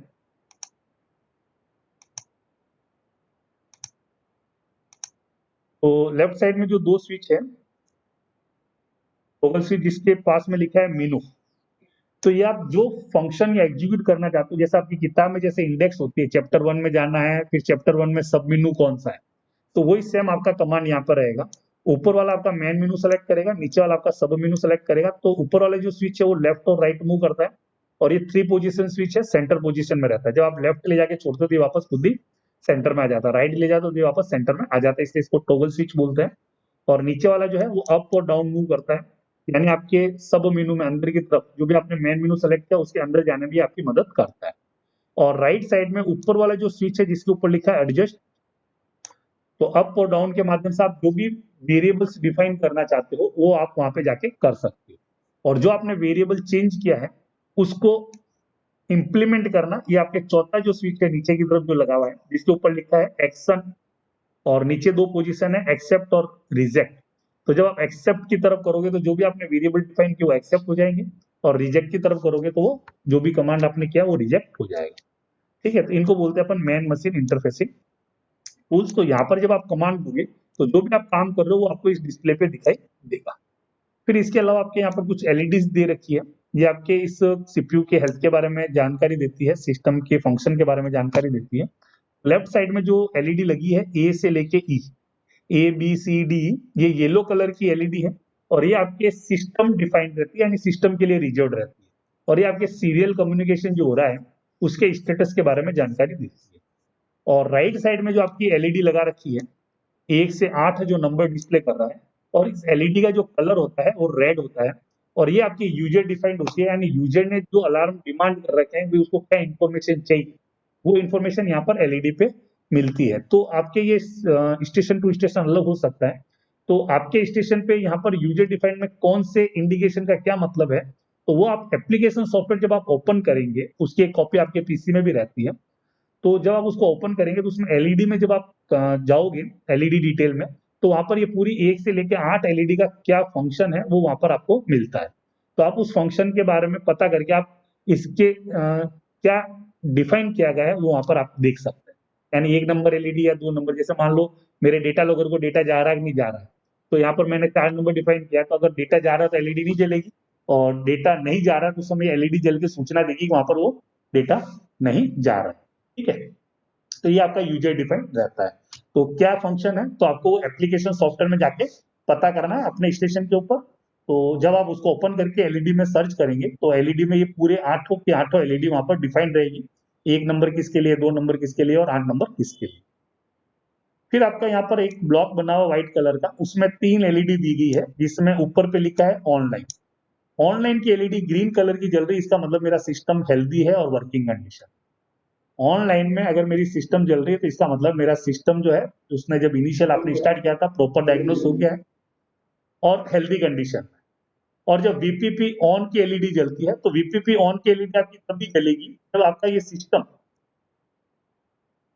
अनेबल मोड में है, यानी आप इसमें नया प्रोग्राम आप अपलोड कर सकते हो। तो अपलोड करोगे तो एक्चुअली मैंने बताया था इसमें ई प्रोम काम में ली गई है, electrically erasable programmable read only memory. तो आप नया जब प्रोग्राम डालोगे तो उसको पहले वो इरेज करेगा, तो उसके लिए यहाँ पर एक प्लस वोल्टेज जनरेट करता है, 12 वोल्ट या 5 वोल्ट जो भी है। तो वो जब वो जनरेट करेगा तब यहाँ पे वीपीपी ऑन पे लाइट जलेगी, यानी ये बताता है कि आप वहां पर प्रोग्राम अपलोड कर सकते हैं। और अगर कार्ड आपका डिसेबल्ड है तो उस समय आप अगर प्रोग्राम अपलोड करना चाहोगे तो वो अपलोड भी नहीं कर सकते, और यहाँ पर ये एलईडी भी नहीं जलेगी। और एक आपकी रीसेट की एलईडी रहेगी, इसका कलर रेड होता है। तो यहाँ पर ये जो हार्ड रीसेट के लिए सीपीयू कार्ड के ऊपर जो बटन दिया गया है, या सॉफ्टवेयर के द्वारा जब आप सिस्टम को रीसेट करते हो, जब रीसेट कमांड इंप्लीमेंट होता है तो उस समय यहाँ पर ये रेड कलर की एलईडी जलती है जो ये बताता है कि रीसेट कमांड एक्सेप्ट हो गया। तो ये आपका ये फ्रंट व्यूज रहेगा कार्ड के ऊपर। तो ये आपकी टेबल है, नोट्स में मैंने डाल रखा है, एक बार आप इसको देख लेना क्या क्या है, वैसे मैंने बता दिया है आपको। कंपोनेंट साइड से आप देखोगे तो आपको ये इंटरनली आपको कार्ड इस तरह से दिखाई देगा। और यहाँ पर ये आपको जो ब्लू कलर की जो स्विच दिख रहे हैं ये आपकी जंपर सेटिंग्स के लिए होता है। तो इसमें आपका 20 से लेके 25 नंबर तक है, उसके अंदर आपकी ये सेटिंग्स आती है अनेबल और डिसेबल करने के लिए। ठीक है, तो उसका एक मैनुअल जो रहता है उसके अंदर ये पूरी डिटेल रहती है कौन सा जंपर किसके लिए है। तो आपको खाली अपने स्टेशन पे ये सुनिश्चित करना है कि वो जब भी काम खत्म हो और वर्किंग में जब आप सिस्टम ले रहे हो तो ये डिसेबल मोड में होना चाहिए। और जब भी फ्यूचर में कोई अपग्रेड करना हो तो पहले इसको अनेबल करना है, और उसके बाद जब काम हो जाए वापस इसको डिसेबल करना है। ठीक है, और पीछे की तरफ आपका ये ऊपर की तरफ 48 पिन का कनेक्टर रहेगा जिसके ऊपर जो आपके 4 सीरियल पोर्ट है उसकी वायरिंग रहेगी, जिसके माध्यम से आप दूसरे जो भी वाइटल जो कम्युनिकेशन है वो वहां से कर सकते हो। और नीचे आपके ये 96 पिन का कनेक्टर है, ये आपके बस बार के माध्यम से डिफरेंट जो इनपुट और आउटपुट बोर्ड के साथ जो कम्युनिकेशन करता है, जो पावर सप्लाई बोर्ड के साथ जो करता है, यानी जो भी कमांड आ रहा है वो आपके इस 96 पिन कनेक्टर के द्वारा आता है। और इसी के ऊपर आपकी एक ऑरेंज कलर की इंक पिंस लगी हुई है, ये आपकी एड्रेसिंग का काम करती है। यानी यहाँ पर ये सीपीयू कार्ड है, इसके लिए 18 और 19 नंबर के लिए ये एड्रेस डिफाइन है फिक्स, यानी ये सुनिश्चित करती है कि 18 और 19 नंबर स्लॉट पे लगे, किसी और जगह पे नहीं लगे। अब इस सीपीयू बोर्ड का काम क्या है, तो सीपीयू बोर्ड का जो पहला काम ये है, जितने भी बोर्ड्स लगे उनको कंटिन्यूस वॉच कर। पहला इसका जो फर्स्ट काम है, जितने भी बोर्ड्स उसके साथ हैं उनको चेक करते रहना, वॉच करते रहना और उसके स्टेटस को मॉनिटर करना। दूसरा, फील्ड से जो भी इनपुट्स आ रहा है उसको रिसीव करना, और अगर पैनल से कोई कमांड मिला है तो प्री लोडेड सॉफ्टवेयर यानी जो आपने एप्लीकेशन लॉजिक डाल रखा है उसके हिसाब से उसको एग्जीक्यूट कराना, और एग्जीक्यूट करवा करके वाइटल प्रोसेसिंग के लिए आउटपुट कार्ड को कमांड भेजना, और वहां से उस रिले के माध्यम से फील्ड के गियर को ऑपरेट करना। और जब फील्ड का गियर ऑपरेट हो जाता है तो उसकी स्टेटस को वापस रीड में इंफॉर्मेशन के द्वारा कलेक्ट करना और उसके स्टेटस को मॉनिटर पे बताना। ये जो सारा काम है वो आपका सीपीयू कार्ड का रहता है। इसके अलावा आपके सीरियल पोर्ट के द्वारा जो भी कम्युनिकेशन हो रहा है वाइटल और नॉन वाइटल, उनको कंटिन्यूस वॉच करना। और जब आपने कोई वाइटल इंफॉर्मेशन के लिए बाहर लॉजिक भेज रहेगा आउटपुट, उस दौरान उसके जो इनपुट बिट के लिए जो थे, यानी जो वाइटल आउटपुट आपने जो भेजा है और इंटरलॉकिंग शर्त के अनुसार जो भी उसकी कंडीशंस है उसमें कोई इंटरफ्रेंस ना आ जाए, उसको कंटिन्यूस चेक करते रहना। और अगर उसमें कोई भी प्रॉब्लम आती है तो फेल सेफ मोड पे काम करते हुए सिस्टम को चेंज ओवर मोड में लाना या शट डाउन करना। ये जो सारा काम होता है ये आपका सीपीयू कार्ड करता है। तो उसके लिए क्या करता है, जब सिस्टम आपका हेल्दी होता है उस समय ये 250 हर्ट्ज का एक सिग्नल जनरेट करता है जिसको अपन सीपीएस सिग्नल बोलते हैं। और यह CPS signal power supply board को जाता है, और पावर सप्लाई बोर्ड को जब ये 250 हर्ट्ज का सिग्नल मिलता है उस समय एक -12 वोल्ट की सप्लाई एक्सटेंड करके भेजेगा और आपकी VCOR रिले को ऑपरेट करता है, जो आपके सिस्टम के हेल्दी होने के बारे में जानकारी देता है। तो ये जो सारा काम है वो आपका सीपीयू कार्ड करता है। और अगर उस दौरान जो भी वाइटल आउटपुट बाहर लॉजिक गया है उसकी शर्तों में कहीं पे भी इंटरप्शन आता है, उस समय ये सबसे पहले क्या करता है, इस 250 हर्ट्ज के सिग्नल को डिस्कनेक्ट करता है। जैसे ही 250 डिस्कनेक्ट होगा तो आपकी पावर सप्लाई बोर्ड को जो सिग्नल जा रहा है वो नहीं मिलेगा, और उस समय -12 वोल्ट जो एक्सटेंड होकर VCR पे गई थी वो ड्रॉप हो जाएगी। और जैसे ये VCR रिले ड्रॉप होती तो 24 वोल्ट जो आउटपुट को लिए गई थी वो भी वहां पे कट जाएगी, और आपका सिस्टम फेल सेफ मोड पे काम करते हुए आपके जो सिग्नल है जो भी स्टेटस है वो मोस्ट रेस्ट्रिक्टेड जो कंडीशन बनती है उसके ऊपर उसको जाके रोक देगा। और अगर आपका सिग्नल दिया हुआ था तो वहां पर रूट लॉक रहेंगे, सिग्नल ऑन स्थिति में आ जाता है। ठीक है, फिर आपका इसका एक काम है सिस्टम को कंटिन्यूस वॉच करना और उसके इवेंट्स को अपने पास स्टोर करके रखना। और मेंटेनेंस पीसी से या सेंट्रलाइज जब रिमोट जो बनाएंगे तो उस दौरान जो भी कमांड जहां से मिलता है तो उसको डेटा उपलब्ध करवाना, ये भी आपका सीपीयू बोर्ड का काम रहता है। इसका जो भी है फ्रंट पैनल वीडियो या पैनल प्रोसेसर से जो भी कमांड मिला उसको रीड करना, अंदर जो भी अपने प्रीलोडेड सॉफ्टवेयर उसके हिसाब से एग्जीक्यूट करना और आउटपुट भेजना, ये जो काम है वो आपका सीपीयू कार्ड का रहता है।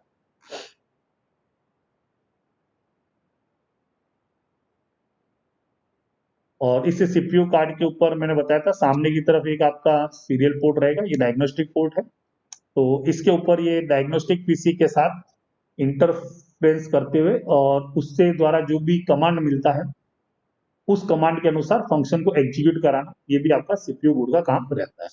और 1 से 4 जो सीरियल पोर्ट होते हैं वो पीछे की तरफ आपके जो 48 पिन का जो कनेक्टर है उसके ऊपर कनेक्टेड रहेंगे, और उस कनेक्टर के ऊपर एक ई प्रोम आईसी लगी रहेगी, इसको बोलते हैं ई प्रोम। ये ई प्रोम आपके एड्रेसिंग डिफाइन करने के लिए होती है, यानी आपके किस स्लॉट में क्या आप डिफाइन करोगे वो एड्रेसिंग यहाँ पर डिफाइन की जाती है।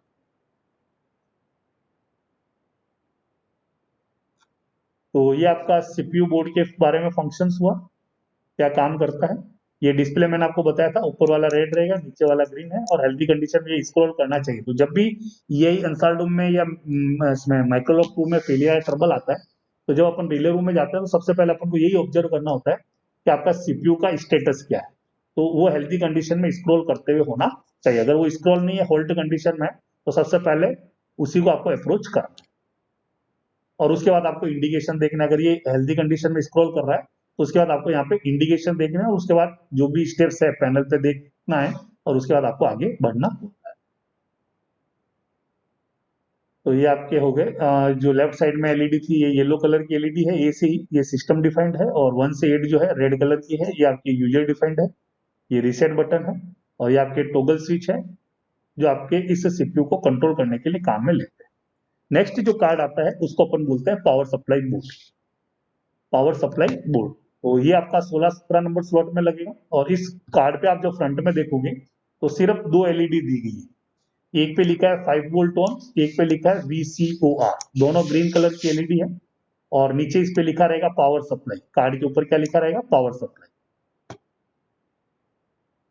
इस कार्ड का जो इनपुट है वो है 12 वोल्ट डीसी और आउटपुट जो रहेगा वो है 5 + 12 - 12। एक्चुअल में ये आपके इस कार्ड फाइल का जो है डीसी डीसी कन्वर्टर है। इसका इनपुट डीसी 12 वोल्ट है, आउटपुट के रूप में ये 5 + 12 - 12 निकालता है और पूरे कार्ड फाइल को आइसोलेटेड पावर सप्लाई उपलब्ध करवाता है। आवश्यक जो आइसोलेटेड पावर सप्लाई चाहिए उसको उपलब्ध करवाता है, जिसमें 5 वोल्ट की जो सप्लाई है ये आपके सीपीयू कार्ड के लिए होती है और 12 वोल्ट की जो सप्लाई है ये आपके वाइटल इनपुट, वाइटल आउटपुट और जो डिफरेंट टाइप के कार्ड लगे उनके ऑपरेशन के लिए काम में ली जाती है। और इसके अलावा 12 वोल्ट की जो सप्लाई है वो आपके VCR को कंट्रोल करने के लिए भी काम में ली जाती है। ठीक है।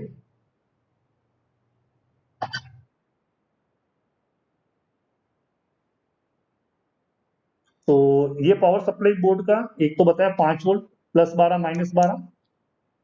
दूसरा मैंने आपको ये बताया था जब आपका सिस्टम हेल्थी कंडीशन में होता है तब आपका सीपीयू कार्ड जो 250 हर्ट्ज का सिग्नल भेजता है, जैसे आपको मैंने यहाँ पर इनपुट बताया, इसका जो 12 वोल्ट है इसकी जो रेंज रहेगी ऑपरेटिंग रेंज वो 9.5 वोल्ट से लेके 15.5 वोल्ट तक रहती है। तब तक ये आराम से काम कर सकता है। लेकिन इनिशियल में जब आप स्टार्ट करते हो उस समय ये आपका 11.5 वोल्ट से कम नहीं होना। तो ये डीसी डीसी कन्वर्टर को जाता है और आउटपुट में ये +5 और +12 - 12 निकालता है। इसमें इसका जो लोड करंट रहेगा 5 के लिए वो 3 एम्पियर है और +12 और -12 के लिए जो लोड है 1 एम्पियर रहेगा। ठीक है। और यही डीसी डीसी कन्वर्टर एक -12 वोल्ट की सप्लाई देता है।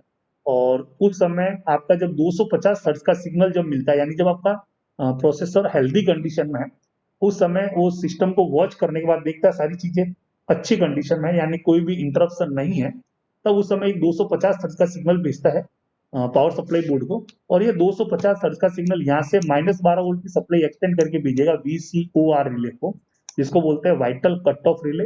ये आपकी सिस्टम की हेल्थ को मॉनिटर करने वाली रिले। तो ये रिले पिकअप होगी और जैसे ये पिकअप होती है आपके कार्ड के फ्रंट पे जो इंडिकेशन दे रखा था VCOR ये आपका जल जाता है। एक्चुअल में कार्ड को जैसे सप्लाई दोगे सबसे पहले 5 वोल्ट ऑन होता है और 5 वोल्ट ऑन होने का मतलब है +5 +12 -12 ओके। और उसके बाद ये पूरा सप्लाई देने के बाद ये क्या करता है सीपीयू कार्ड जो भी इनपुट कार्ड की मदद से इनपुट मिले उनको रीड करेगा और प्री लोडेड सॉफ्टवेयर के हिसाब से अपने हेल्थ को वॉच करेगा। अगर वहां पे कोई भी एबनॉर्मलिटी नहीं है तब -12 वोल्ट की सप्लाई यानी 250 हर्ट्ज का सिग्नल पहले पावर सप्लाई बोर्ड को आएगा, जिसको सीपीएस सिग्नल भी बोलते हैं या इसको बोल दो 250 हर्ट्ज का सिग्नल। और ये जब इस पावर सप्लाई बोर्ड को मिलता है तो ये 12 वोल्ट की सप्लाई एक्सटेंड करके VCR को देता है और जैसे वो रिले पिकअप होती है तो यहाँ पर ये इंडिकेशन आपको कार्ड के फ्रंट पे दिखाई देता है। और उस समय VCR के फ्रंट कॉन्टेक्ट से 24 वोल्ट की सप्लाई चल के जाती है जो वाइटल आउटपुट कार्ड के माध्यम से आपके फील्ड में लगी रिले को सॉरी रिले रैक पे लगी रिले को ऑपरेट करती है। तो इसका जो मिनिमम जो स्टार्टअप वोल्टेज है वो 11.5 वोल्ट डीसी रहेगा। इसमें जो रिपल वोल्टेज जो परमिटेबल है वो 0.5 वोल्ट है पीक टू पीक।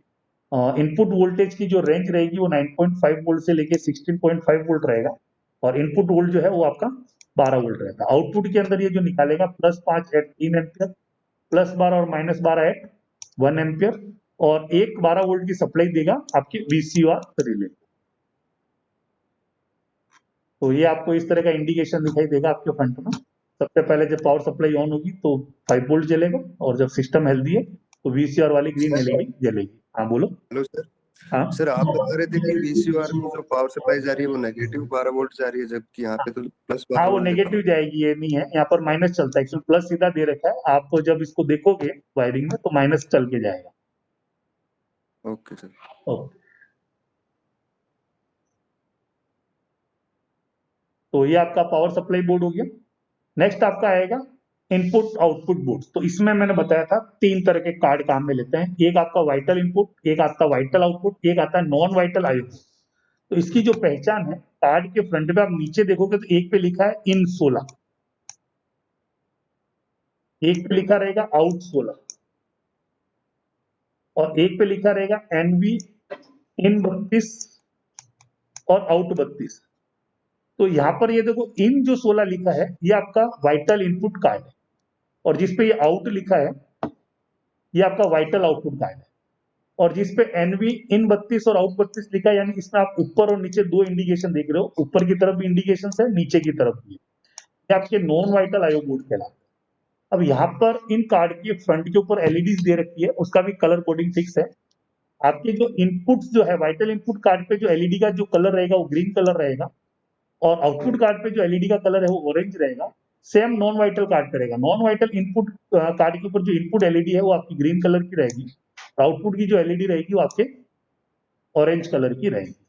ठीक है, तो यहाँ पर आपका जो है सबसे पहले वाइटल इनपुट बोर्ड की बात करेंगे। तो ये वाइटल इनपुट बोर्ड जो है ये आपके फील्ड के जो इनपुट आ रहे हैं उसको रीड करता है, और उसके स्टेटस की जानकारी आपकी सीपीयू को देता है, यानी सेंट्रल प्रोसेसर यूनिट या प्रोसेसर को देता है। एक इनपुट कार्ड के द्वारा आप अधिकतम 16 इनपुट को मॉनिटर कर सकते, एक वाइटल इनपुट कार्ड के द्वारा 16 इनपुट को मॉनिटर कर सकते। यह कार्ड 12 वोल्ट और 24 वोल्ट दोनों के लिए आता है, लेकिन अभी जो फील्ड में काम में ले रहे हैं वो 24 वोल्ट वाले अपन काम में ले रहे हैं। ठीक है, अब ये इनपुट के रूप में क्या रीड करता है, आपका जो एनडब्ल्यू क्या टीपीआर आरडब्ल्यू क्या क्रैंक हैंडल की जो पोजीशन है, साइडिंग से जो स्लॉट्स आ रहे हैं वो सब आपके वाइटल इनपुट्स कहलाते हैं, यानी जो फील्ड से आ रहे हैं उनका स्टेटस आपको जो बता रहा है। ठीक है, वो जो सारे स्टेटस हैं वो इस इनपुट कार्ड के द्वारा रीड किए जाते हैं और सीपीयू कार्ड को बताया जाता है।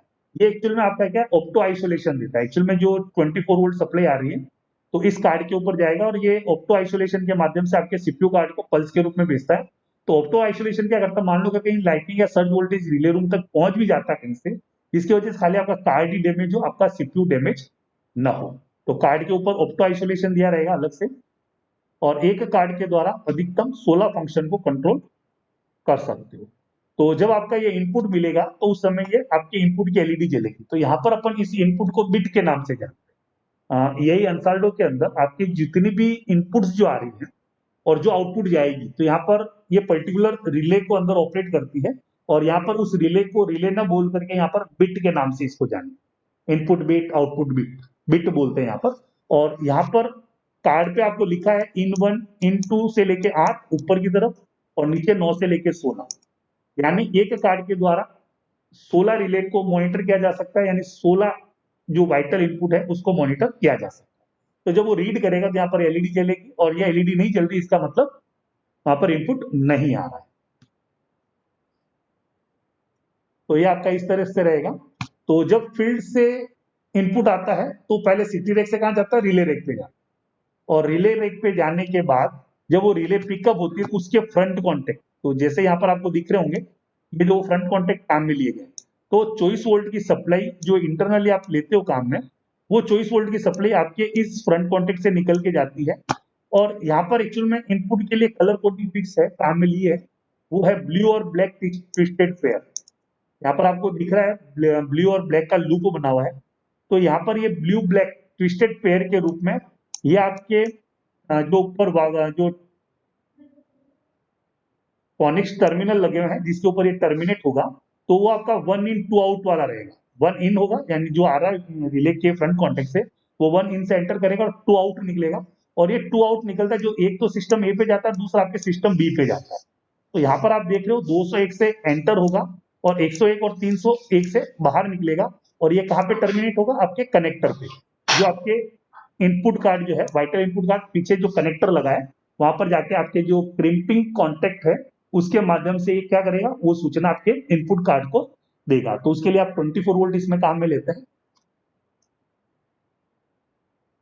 तो यहाँ पर ये नंबरिंग आपको पिक्चर में दिख रही है, तो ये डिटेल आपको अपने जो सर्किट डायग्राम है वहां पे इसी नंबर से बना मिलेगा आपको। तो इसी तरह से आपको इसको रीड करना रहता है, ठीक है। ये माइक्रोलॉक सॉरी ये आपका वाइटल इनपुट कार्ड है, और जो भी इनपुट 24 वोल्ट आ रहा है, यहाँ पर ये ऑप्टो आइसोलेशन अंदर दिया हुआ रहता है कार्ड के अंदर। तो जो आ रहा है, तो यहाँ पर ये इलेक्ट्रिकली सिग्नल ऑप्टिकल में कन्वर्ट होके फिर वापस यहाँ पर लाइट सिग्नल के रूप में कन्वर्ट होके जाता है और आपके सीपीयू को देता है।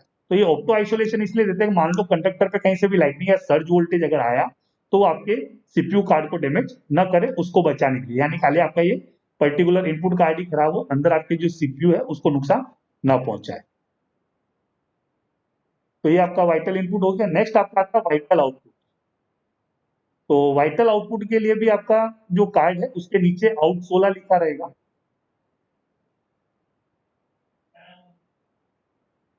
और एक कार्ड के द्वारा 16 फंक्शन को कंट्रोल किया जा सकता है। इसके ऊपर जो एलईडी लगी है वो 16 एलईडी है, और एलईडी का जो कलर है यहाँ पर ऑरेंज है। इनपुट कार्ड के ऊपर एलईडी का कलर ग्रीन था, और आउटपुट कार्ड के ऊपर एलईडी का जो कलर है ऑरेंज रहेगा। यह कार्ड भी एक्चुअल में 12 वोल्ट और 24 वोल्ट दोनों के लिए आते हैं, लेकिन अभी जो अपन काम में लेते हैं वो 24 वोल्ट वाला ही काम में लेते हैं। अब यहाँ पर क्या होता है कि एक्चुअल में सीपीयू कार्ड जब वाइटल प्रोसेसिंग करने के बाद हेल्दी कंडीशन में जब भी फील्ड के फंक्शन को ऑपरेट करना चाहेगा, तो उसका कमांड पहले वो आउटपुट कार्ड को देता है। तो आउटपुट कार्ड को जब ये कमांड मिलता है तो इस तरह से रहता है आपका। यहाँ पर आपको ये डायग्राम दिख रहा है, जैसे वीसीआर रिले 24 वोल्ट की जो सप्लाई आती है वो वीसीआर रिले के फ्रंट कॉन्टेक्ट से आती है। जब आपकी वीसीआर रिले पिकअप होगी तब ये 24 वोल्ट चल के आएगा, और आपके ये बोर्ड के ऊपर इनपुट लूप की तरह इस तरह से कनेक्टेड रहेगा। यहाँ पे ये रेड कलर का आपको दिख रहा है। और जब आपका प्रोसेसर जो है किसी आउटपुट को ऑपरेट करना चाहता है, तो उसको जैसे ये लॉजिक यानी स्विचिंग के लिए कॉन्टेक्ट कमांड भेजेगा, तो ये कॉन्टेक्ट मेक होगा, तो ये 24 वोल्ट की सप्लाई यहाँ से एक्सटेंड होके जाएगी और आपके रिले रेक पे लगी रिले को ऑपरेट करेगी। जैसे ये रिले रेक पे लगी रिले ऑपरेट होती है, तो उस रिले के फ्रंट कॉन्टेक्ट से सप्लाई चल के जाता है फील्ड में, और आपके फील्ड में फंक्शन को एग्जीक्यूट करता है, ऑपरेट करता है। ठीक है, यहाँ पे भी आपकी जो कलर कोडिंग है केबल के लिए जो काम में ली गई है वो रेड और ब्लैक काम में ली गई है, और ये आपका ट्विस्टेड पेयर केबल रहेगा। ठीक है, और अगर कहीं पे भी इंटरप्शन आना, यानी वाइटल आउटपुट आपने बाहर दे रखा है, उस दौरान कहीं पे भी अगर इंटरप्शन क्रिएट होता है, तो आपका जो सिस्टम है इंटरनली खुद ही सिस्टम की हेल्थ को चेक करता रहता है, और अगर कहीं पे भी इंटरप्शन आता है तो 250 हर्ट्ज का जो सिग्नल पहले आया था, कंडीशनल पावर सप्लाई जो आपके पावर सप्लाई बोर्ड ने दी थी वीसीआर को, तो वो सप्लाई डिस्कनेक्ट कर देगा। जैसे ही डिस्कनेक्ट करेगा तो ये कॉन्टेक्ट टूट जाएगा, और जैसे ये टूट जाएगा तो आपकी जो 24 वोल्ट सप्लाई जो जा रही थी वो जाना बंद हो जाएगी, और आपका जो आउटपुट में जो भी रिले है ऑपरेट हुआ था वो फेल सेफ मोड में जाते हुए ऑन कंडीशन में चला जाएगा। तो आउटपुट बोर्ड का जो काम है वो सिस्टम के द्वारा जो कमांड मिला है उसको मिलने पर फील्ड के फंक्शन को ऑपरेट करना, लेकिन आउटपुट के लिए जो सप्लाई मिलती है वो आपके वीसीआर रिले के फ्रंट कॉन्टेक्ट से मिलती है। ठीक है, तो ये आपका हो गया आउटपुट कार्ड। तो आउटपुट कार्ड में भी क्या रहेगा, आपके फोनिक्स टर्मिनल होते हैं, इसमें 2 इन और 1 आउट होता है, डायोड के साथ कनेक्टेड होते हैं एक्चुअल में।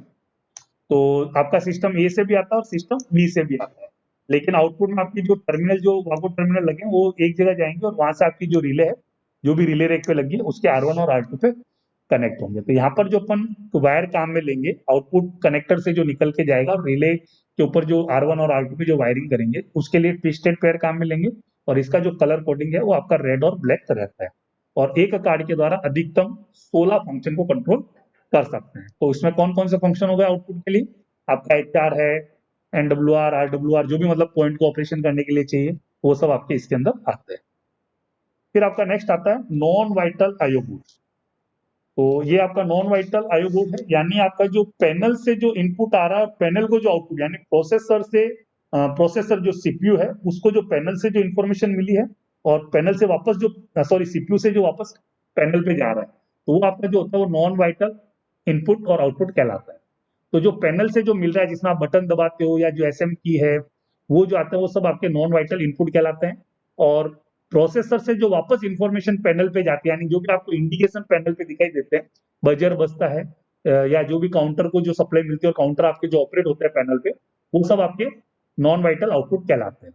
तो यहाँ पर ये जो नॉन वाइटल आईओ बोर्ड है, ये एक बोर्ड 32 नॉन वाइटल इनपुट और 32 नॉन वाइटल आउटपुट को कंट्रोल कर सकता है। ये भी आपका 12 वोल्ट और 24 वोल्ट दोनों के लिए आता है। और यहाँ पर भी आपकी जो कलर कोडिंग है वो सेम वही काम में लिए, इनपुट के लिए ग्रीन कलर है और आउटपुट के लिए आपका ऑरेंज कलर रहेगा।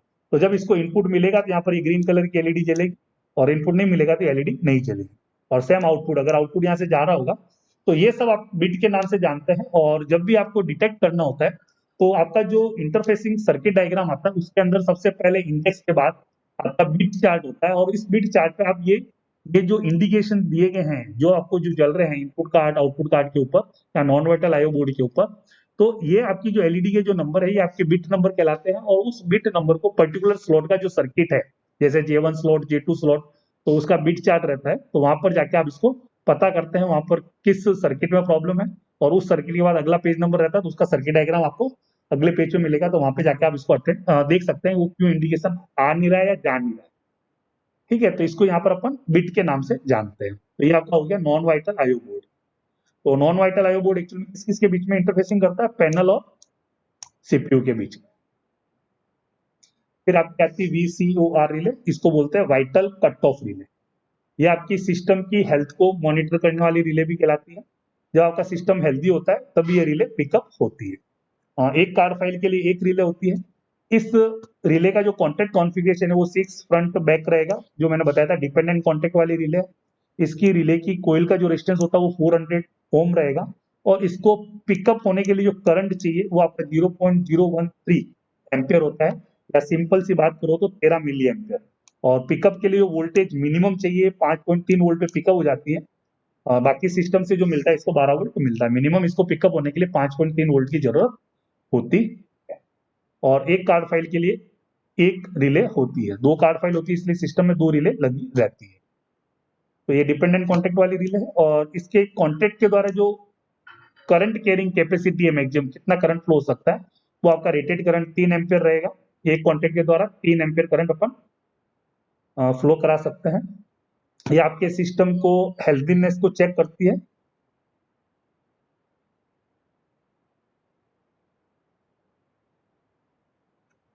तो आपका ये इस तरह से रहेगा। VCR का जो कॉन्सेप्ट है, ये आपका पावर सप्लाई बोर्ड है। अभी आप जो बोल रहे थे ना कौन सी सप्लाई आती है, तो ये देखो यहाँ पर -12 निकलेगा A6 से।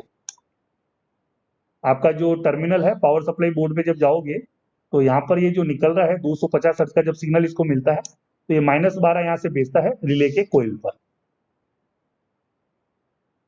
और बाकी के जो +5, +12 और -12 रहेंगे, जिसमें 5 वोल्ट का प्रयोग सीपीयू कार्ड के द्वारा किया जाता है, और +12 और -12 का प्रयोग अपन वाइटल इनपुट और वाइटल आउटपुट कार्ड और जो दूसरे कार्ड है नॉन वाइटल आईओ कार्ड या सिंक पीसीबी या जो भी उनको ऑपरेट होने के लिए जो सप्लाई चाहिए, उसके ऊपर जो लॉजिक सर्किट्स लगे हैं उनको ऑपरेट करने के लिए जो सप्लाई चाहिए वो आपकी +12 और -12 होती है। तो ये आपका साइड व्यू हो गया, ये आपका बैक व्यू हो गया रिले का। तो VCR रिले जो है वो आपके फेल सेफ फीचर को सुनिश्चित करती है, यानी सिस्टम की हेल्थ को मॉनिटर करने वाली रिले कहलाती है यहाँ पर। फिर आपकी वायरिंग की बात करेंगे हार्डवेयर के लिए। तो वायरिंग के लिए मैंने बताया था पीछे 2 तरह के कनेक्टर काम में लेंगे, एक आपका 48 पिन कनेक्टर है, एक आपका 96 पिन कनेक्टर है। तो आपका जो नॉन वाइटल आईओ कार्ड था, इस कार्ड को छोड़ करके जितने भी कार्ड है, चाहे आपका वाइटल इनपुट कार्ड हो, चाहे वाइटल आउटपुट कार्ड हो, चाहे सिंक पीसीबी हो, चाहे ईसीबी पीसीबी हो, चाहे पावर सप्लाई बोर्ड हो, चाहे आपका सीपीयू बोर्ड हो, उसके ऊपर वायरिंग करने के लिए जो कनेक्टर कनेक्ट करेंगे वो आपका 48 पिन का कनेक्टर रहेगा। और सिर्फ आपका जो नॉन वाइटल आईओ कार्ड है उसके ऊपर जो कनेक्टर कनेक्ट करेंगे वो आपका 96 पिन का कनेक्टर रहेगा। ठीक है, और ये आपके ऊपर की तरफ ये कनेक्टर यहाँ पे टर्मिनेट होगा, और इस कनेक्टर के पीछे आपकी एड्रेस सेलेक्ट पीसीबी लगी होती है। उस एड्रेस सेलेक्ट पीसीबी के ऊपर 6 स्विच होते हैं, और उस स्विच के ऊपर आप हेक्साडेसिमल कोड के रूप में एड्रेसिंग करते हैं। और ये एड्रेसिंग अपन डिफाइन क्या करेंगे, सीपीयू कार्ड के पीछे जो आपका कनेक्टर लगा है उसके ऊपर आपकी EEPROM होती है, उसके अंदर अपन ये फील्ड का स्टेटस यानी जो भी डेटा है कि भाई कौन से स्लॉट में क्या है वो सब आप वहां पे डिफाइन करते हैं।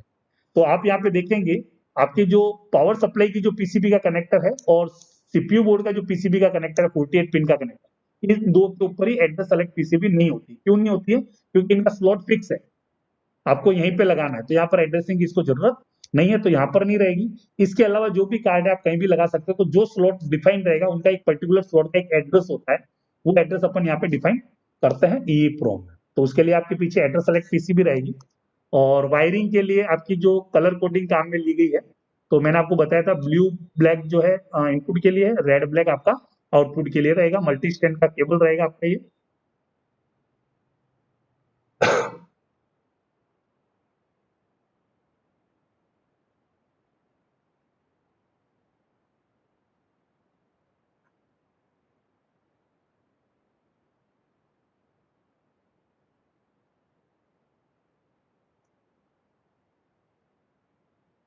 ये आपका इस तरह का कलर कोडिंग रहेगा।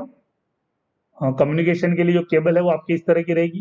RS232 485 और 423 के लिए जो केबल काम में लोगे तो ये आपकी सिल्डेड सीरियल कम्युनिकेशन केबल रहती है, जिसमें ऊपर की जो जैकेट है वो आपकी ब्लू या ग्रे कलर की होगी। और उसके अंदर जब आप कनेक्टर के ऊपर जो वायरिंग करेंगे तो अलग अलग कॉन्फ़िगरेशन के लिए अलग अलग होती है। तो आपका ये जो मैनुअल है उसको आपको रेफर करना है। और इसके बाद इनपुट और आउटपुट के लिए, तो इनपुट के लिए आपका ये मल्टी स्टैंड का केबल रहेगा 0.2 mm 16 स्टैंड का केबल है, ब्लू ब्लैक इसका कलर कोडिंग रहेगा। ये आपके वाइटल इनपुट के लिए काम में लेते हैं। और ये आपका सेम वही है 16 0.2, इसमें रेड और ब्लैक रहेगा। ये आपके वाइटल आउटपुट के लिए काम में लिया जाता है। तो यहाँ पर आप क्या करोगे, इस वायर के ऊपर जो कनेक्टर है, क्रिम कॉन्टेक्ट जो बोलते हैं, ये वायर आप क्रिम कॉन्टेक्ट पे कनेक्ट करोगे और आपके जो कनेक्टर है उसके अंदर आप इसको इंसर्ट करोगे। और वो कनेक्टर जब आपके जाके वहां पर कार्ड के ऊपर लगेगा तो कॉन्टेक्ट के साथ मेक और ब्रेक होंगे, मतलब कनेक्टिविटी प्रोवाइड करेंगे। तो आपका ये इस तरह का रहेगा। ये जो आपके वायर्स हैं तो इस तरह के आपके क्रिम्स कॉन्टेक्ट होते हैं, इसको बोलते हैं क्रिम कॉन्टेक्ट। और क्रिम कॉन्टेक्ट के ऊपर वायर को टर्मिनेट करने के लिए आपका एक क्रिम्पिंग टूल आता है।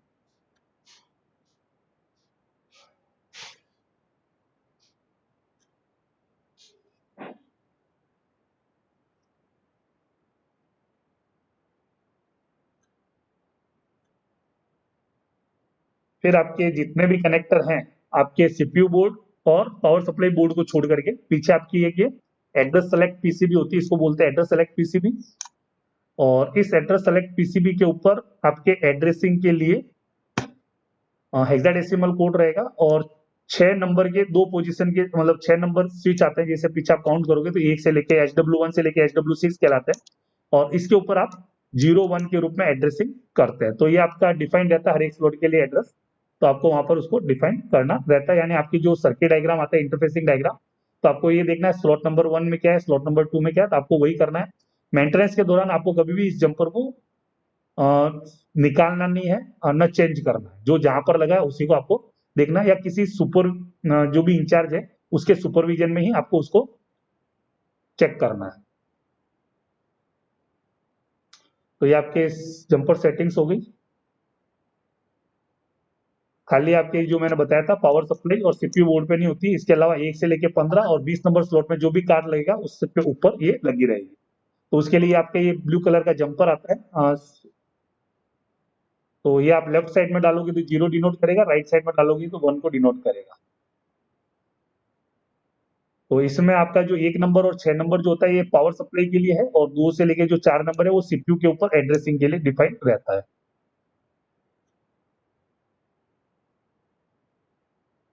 फिर आपकी EEPROM रहेगी। EEPROM मैंने बताया था, ये आपका जो 48 पिन का कनेक्टर है सीपीयू बोर्ड के पीछे लगा होता है उसके ऊपर ये लगा रहेगा। और ये आपके साइट स्पेसिफिक इन्फॉर्मेशन, यानी आपका जो कार्ड फाइल के ऊपर जो आपने इन्फॉर्मेशन फिक्स की है कि कौन से स्लॉट पे आपने कौन सा कार्ड लगाया है, वो आप यहाँ पे डिफाइन करते हैं।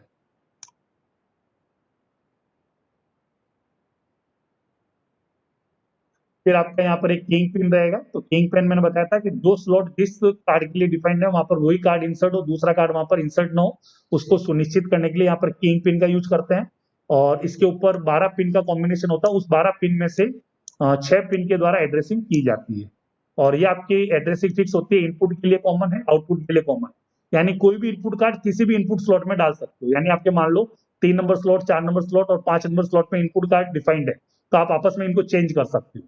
क्योंकि एक्चुअल में कार्ड के अंदर कोई भी एड्रेसिंग या कोई भी फंक्शन नहीं होता है। जो भी फंक्शन आपको ऑपरेट करना है तो किस जगह से उसको कमांड मिलेगा तो आप क्या करते हो, पीछे एड्रेस सेलेक्ट पीसीबी भी डिफाइन करते हो और उसके हिसाब से जो सीपीयू से जो कमांड आता है वो पर्टिकुलर स्लॉट के ऊपर जाकर ही उस पर्टिकुलर इनपुट या आउटपुट को मतलब या तो इनपुट लेगा या आउटपुट देगा। ठीक है, तो कार्ड के अंदर कुछ भी नहीं होता है, यहाँ पर आपके इनपुट कार्ड और आउटपुट कार्ड और पावर सप्लाई कार्ड जो है यही अंसाल्डो के अंदर वो आपके कहीं पे भी काम में लिए जा सकते हैं एक्सेप्ट सीपीयू कार्ड को छोड़ करके। सीपीयू कार्ड में क्या होता है, आपके स्टेशन स्पेसिफिक एप्लीकेशन सॉफ्टवेयर होता है, इसलिए आप उस सीपीयू कार्ड को कहीं और काम में नहीं ले सकते हो तब तक जब तक कि उसका एप्लीकेशन सॉफ्टवेयर आप चेंज नहीं कर लेते। इसके अलावा बाकी के जो कार्ड है आप किसी भी स्टेशन पे काम में ले सकते हो। तो ये आपका इस तरह का रहेगा।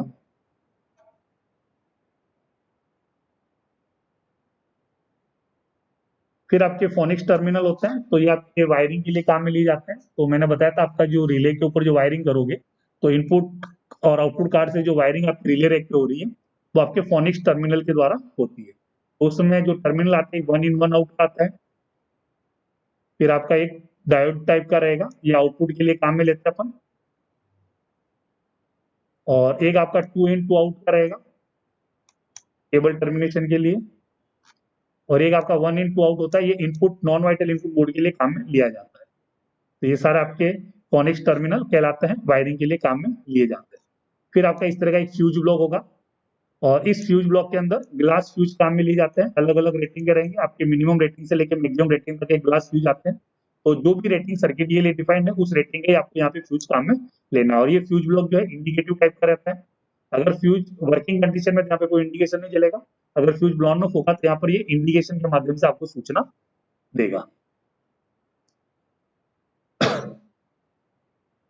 फिर आपकी ये कम्युनिकेशन की केबल रहेगी, सील्डेड केबल होती है, सीरियल कम्युनिकेशन केबल बोलते हैं इसको। और इस केबल के माध्यम से आपके जो डिफरेंट टाइप के जो कम्युनिकेशन हो रहे हैं आपके, जो मैंने बताया था port 1 port 2 port 3 port 4 port 5, वो इस केबल के माध्यम से होते हैं।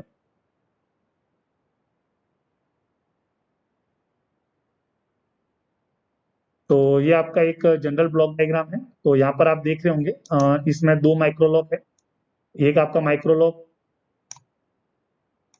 A1 और A2 कहला रहा है, दूसरा आपका माइक्रोलॉक B1 और B2।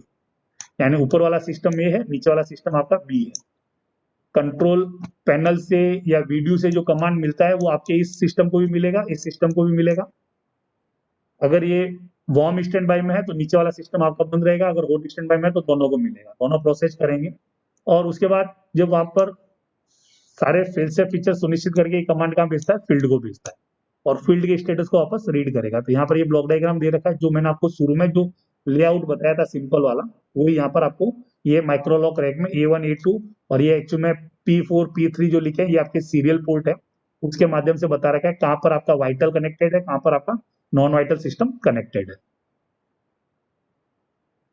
फिर आपकी यहाँ पर मैंने बताया था कि इसका जो सर्किट डिजाइन किया गया है मेटल टू कार्बन से लिया गया है, तो उसके लिए आप बुलियन इक्वेशन लिखते हैं। तो इसके अंदर सर्किट डायग्राम जो होता है वो आपका मेटल टू कार्बन वाले होता है, यानी आपका जो है हॉरिजॉन्टल कंडीशन में चलता है। जैसे मेटल टू कार्बन में आपने देखा होगा, ये मान लो कोई XYZ रिले है, इस रिले को पिकअप करने के लिए A का फ्रंट कॉन्टेक्ट B का फ्रंट कॉन्टेक्ट चाहिए, और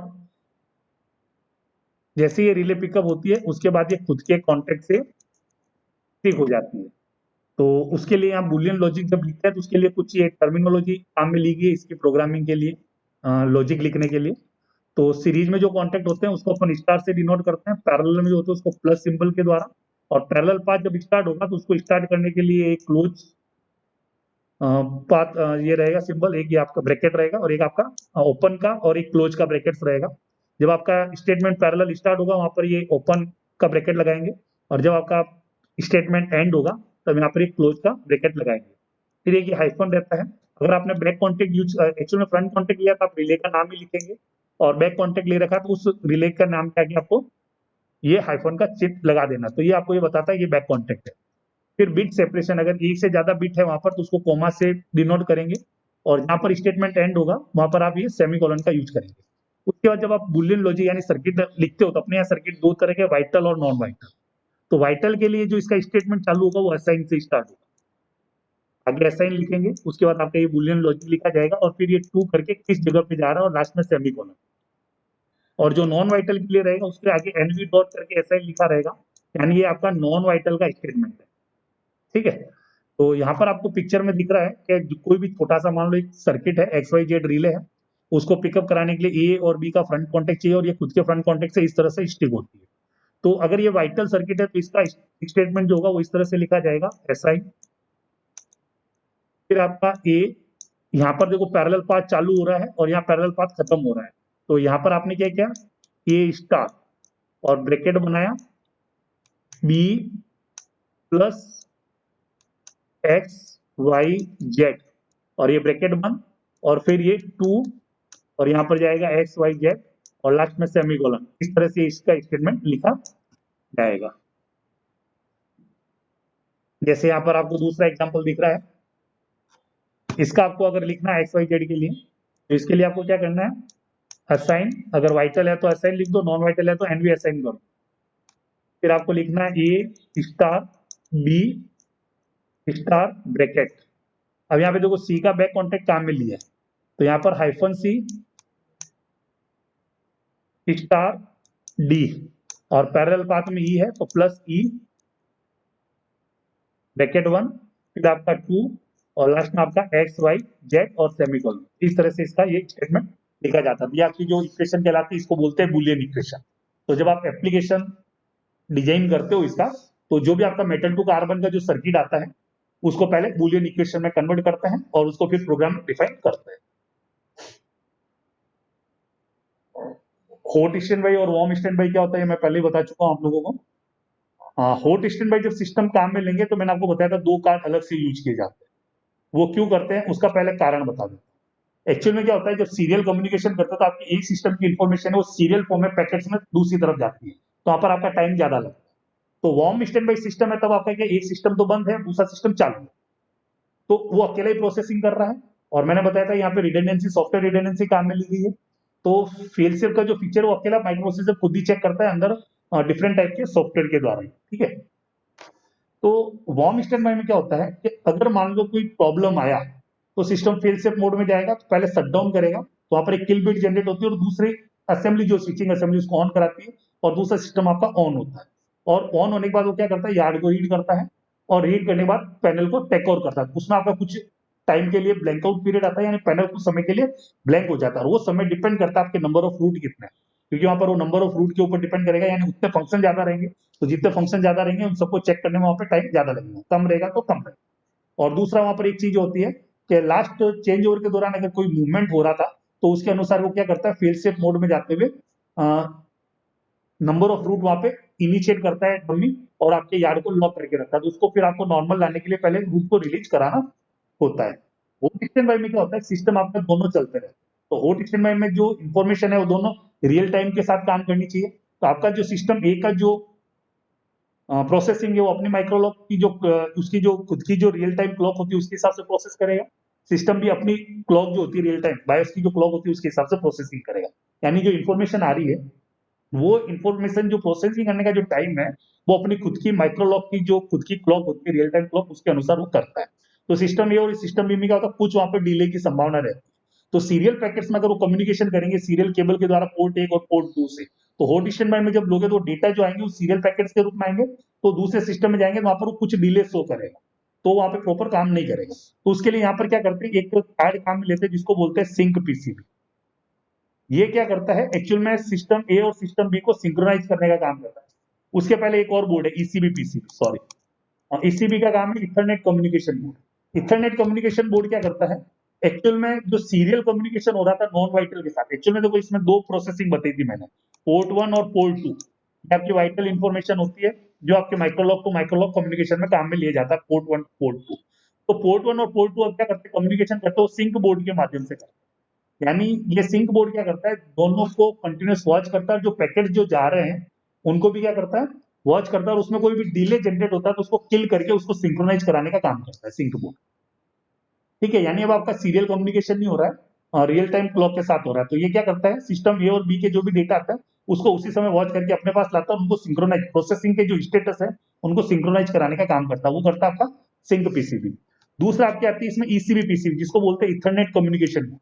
इथरनेट कम्युनिकेशन बोर्ड क्या करता है, यहाँ पर जो नॉन वाइटल कम्युनिकेशन जो हो रहा था 3 और 4 नंबर पोर्ट के द्वारा, यानी आपको जो प्रोसेस पैनल को और या जो वीडियो को जो कम्युनिकेशन कर रहे थे सीरियल पोर्ट के माध्यम से, तो यहाँ पर ये क्या करता है, उसको सीरियल से कन्वर्ट करता है इथरनेट में, जिससे क्या होती है वहां पर स्पीड बढ़ जाती है। तो यहाँ इथरनेट कम्युनिकेशन बोर्ड क्या करेगा, जो नॉन वाइटल कम्युनिकेशन हो रहा था सीपीयू का आपके मेंटेनेंस पीसी और ऑपरेटिंग पीसी को या जो भी पैनल है उसके द्वारा, तो ये उसको इथरनेट में कन्वर्ट करता है। तो यहाँ पर पोर्ट एक्सटेंडर में जब काम में लेते हैं तो ये दो कार्ड अलग से लगाए जाते हैं, जिसमें एक आपका कम्युनिकेशन बोर्ड कहलाता है, एक आपका सिंक बोर्ड कहलाता है।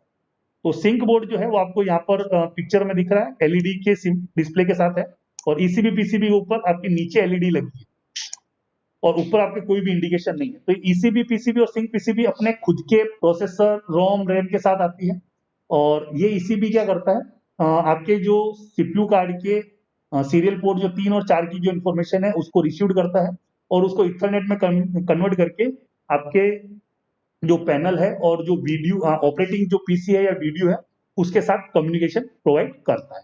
ठीक है, तो वहां पर वो स्पीड ज्यादा हो तो उसके लिए क्या करता है, इथरनेट में कन्वर्ट करेगा और वहां पे रिडंडेंसी अवेलेबिलिटी के लिए दो पाथ उपलब्ध करवाता है। तो उसको चैनल ए और चैनल बी के नाम से जानते हैं, और वो चैनल पे जो कम्युनिकेशन हो रहा है उसका स्टेटस आपको इस ईसीबी पीसीबी के नीचे लगे एलईडी के माध्यम से आपको पता चलता है, चैनल ए और चैनल बी के बारे में।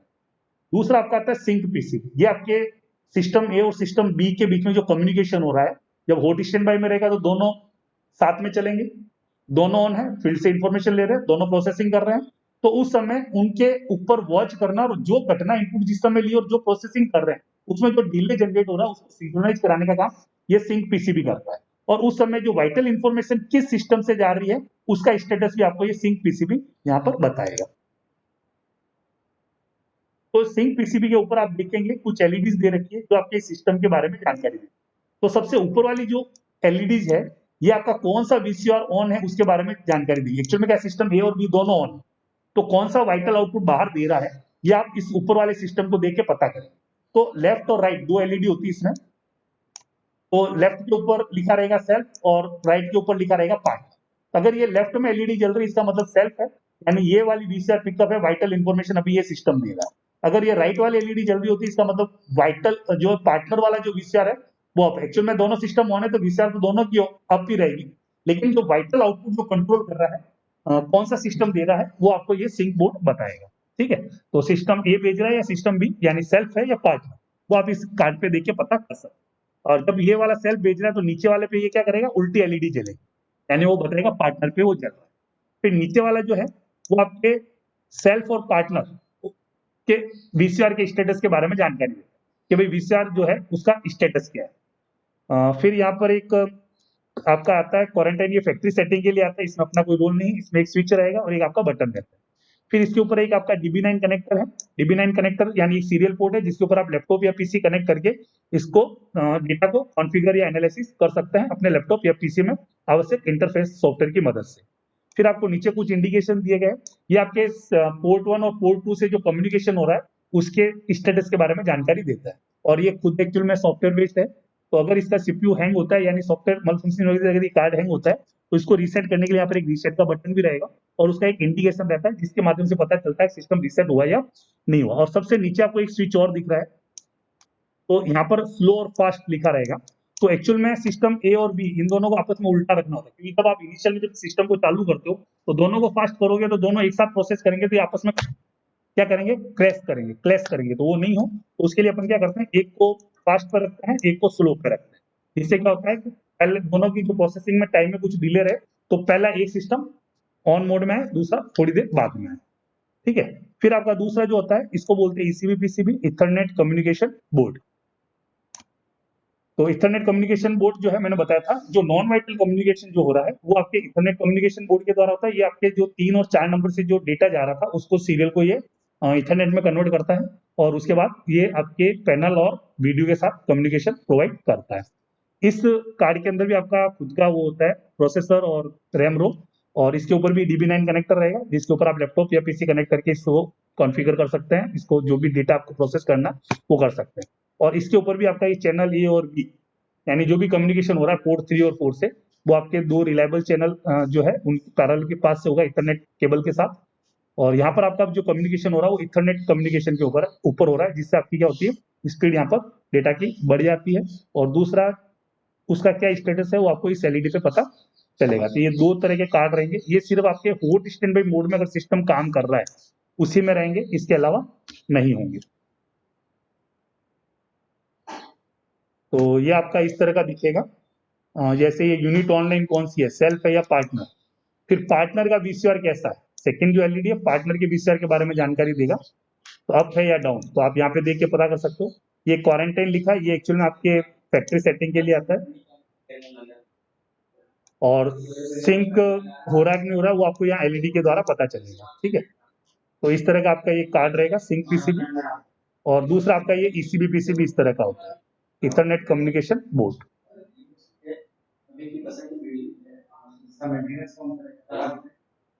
ठीक है, तो इसके साथ ये आपका हार्डवेयर खत्म होता है। तो हार्डवेयर के बारे में अपन ने बात की। अब इसमें डायग्नोस्टिक सॉफ्टवेयर के बारे में बचता है, तो कल अपन उसके बारे में देखेंगे। यहाँ हार्डवेयर तक अगर आपको किसी को कोई चीज पूछना हो तो पूछ सकते हैं। तो यहाँ पर अपन ने बात की कौन कौन से कार्ड होते हैं, कैसे दिखते हैं, कौन कौन से कनेक्टर होते हैं, कहाँ कहाँ पे एड्रेसिंग होती है। ठीक है, पावर सप्लाई बोर्ड क्या काम करता है, सीपीयू बोर्ड क्या काम करता है। ठीक, हाँ बोलिए।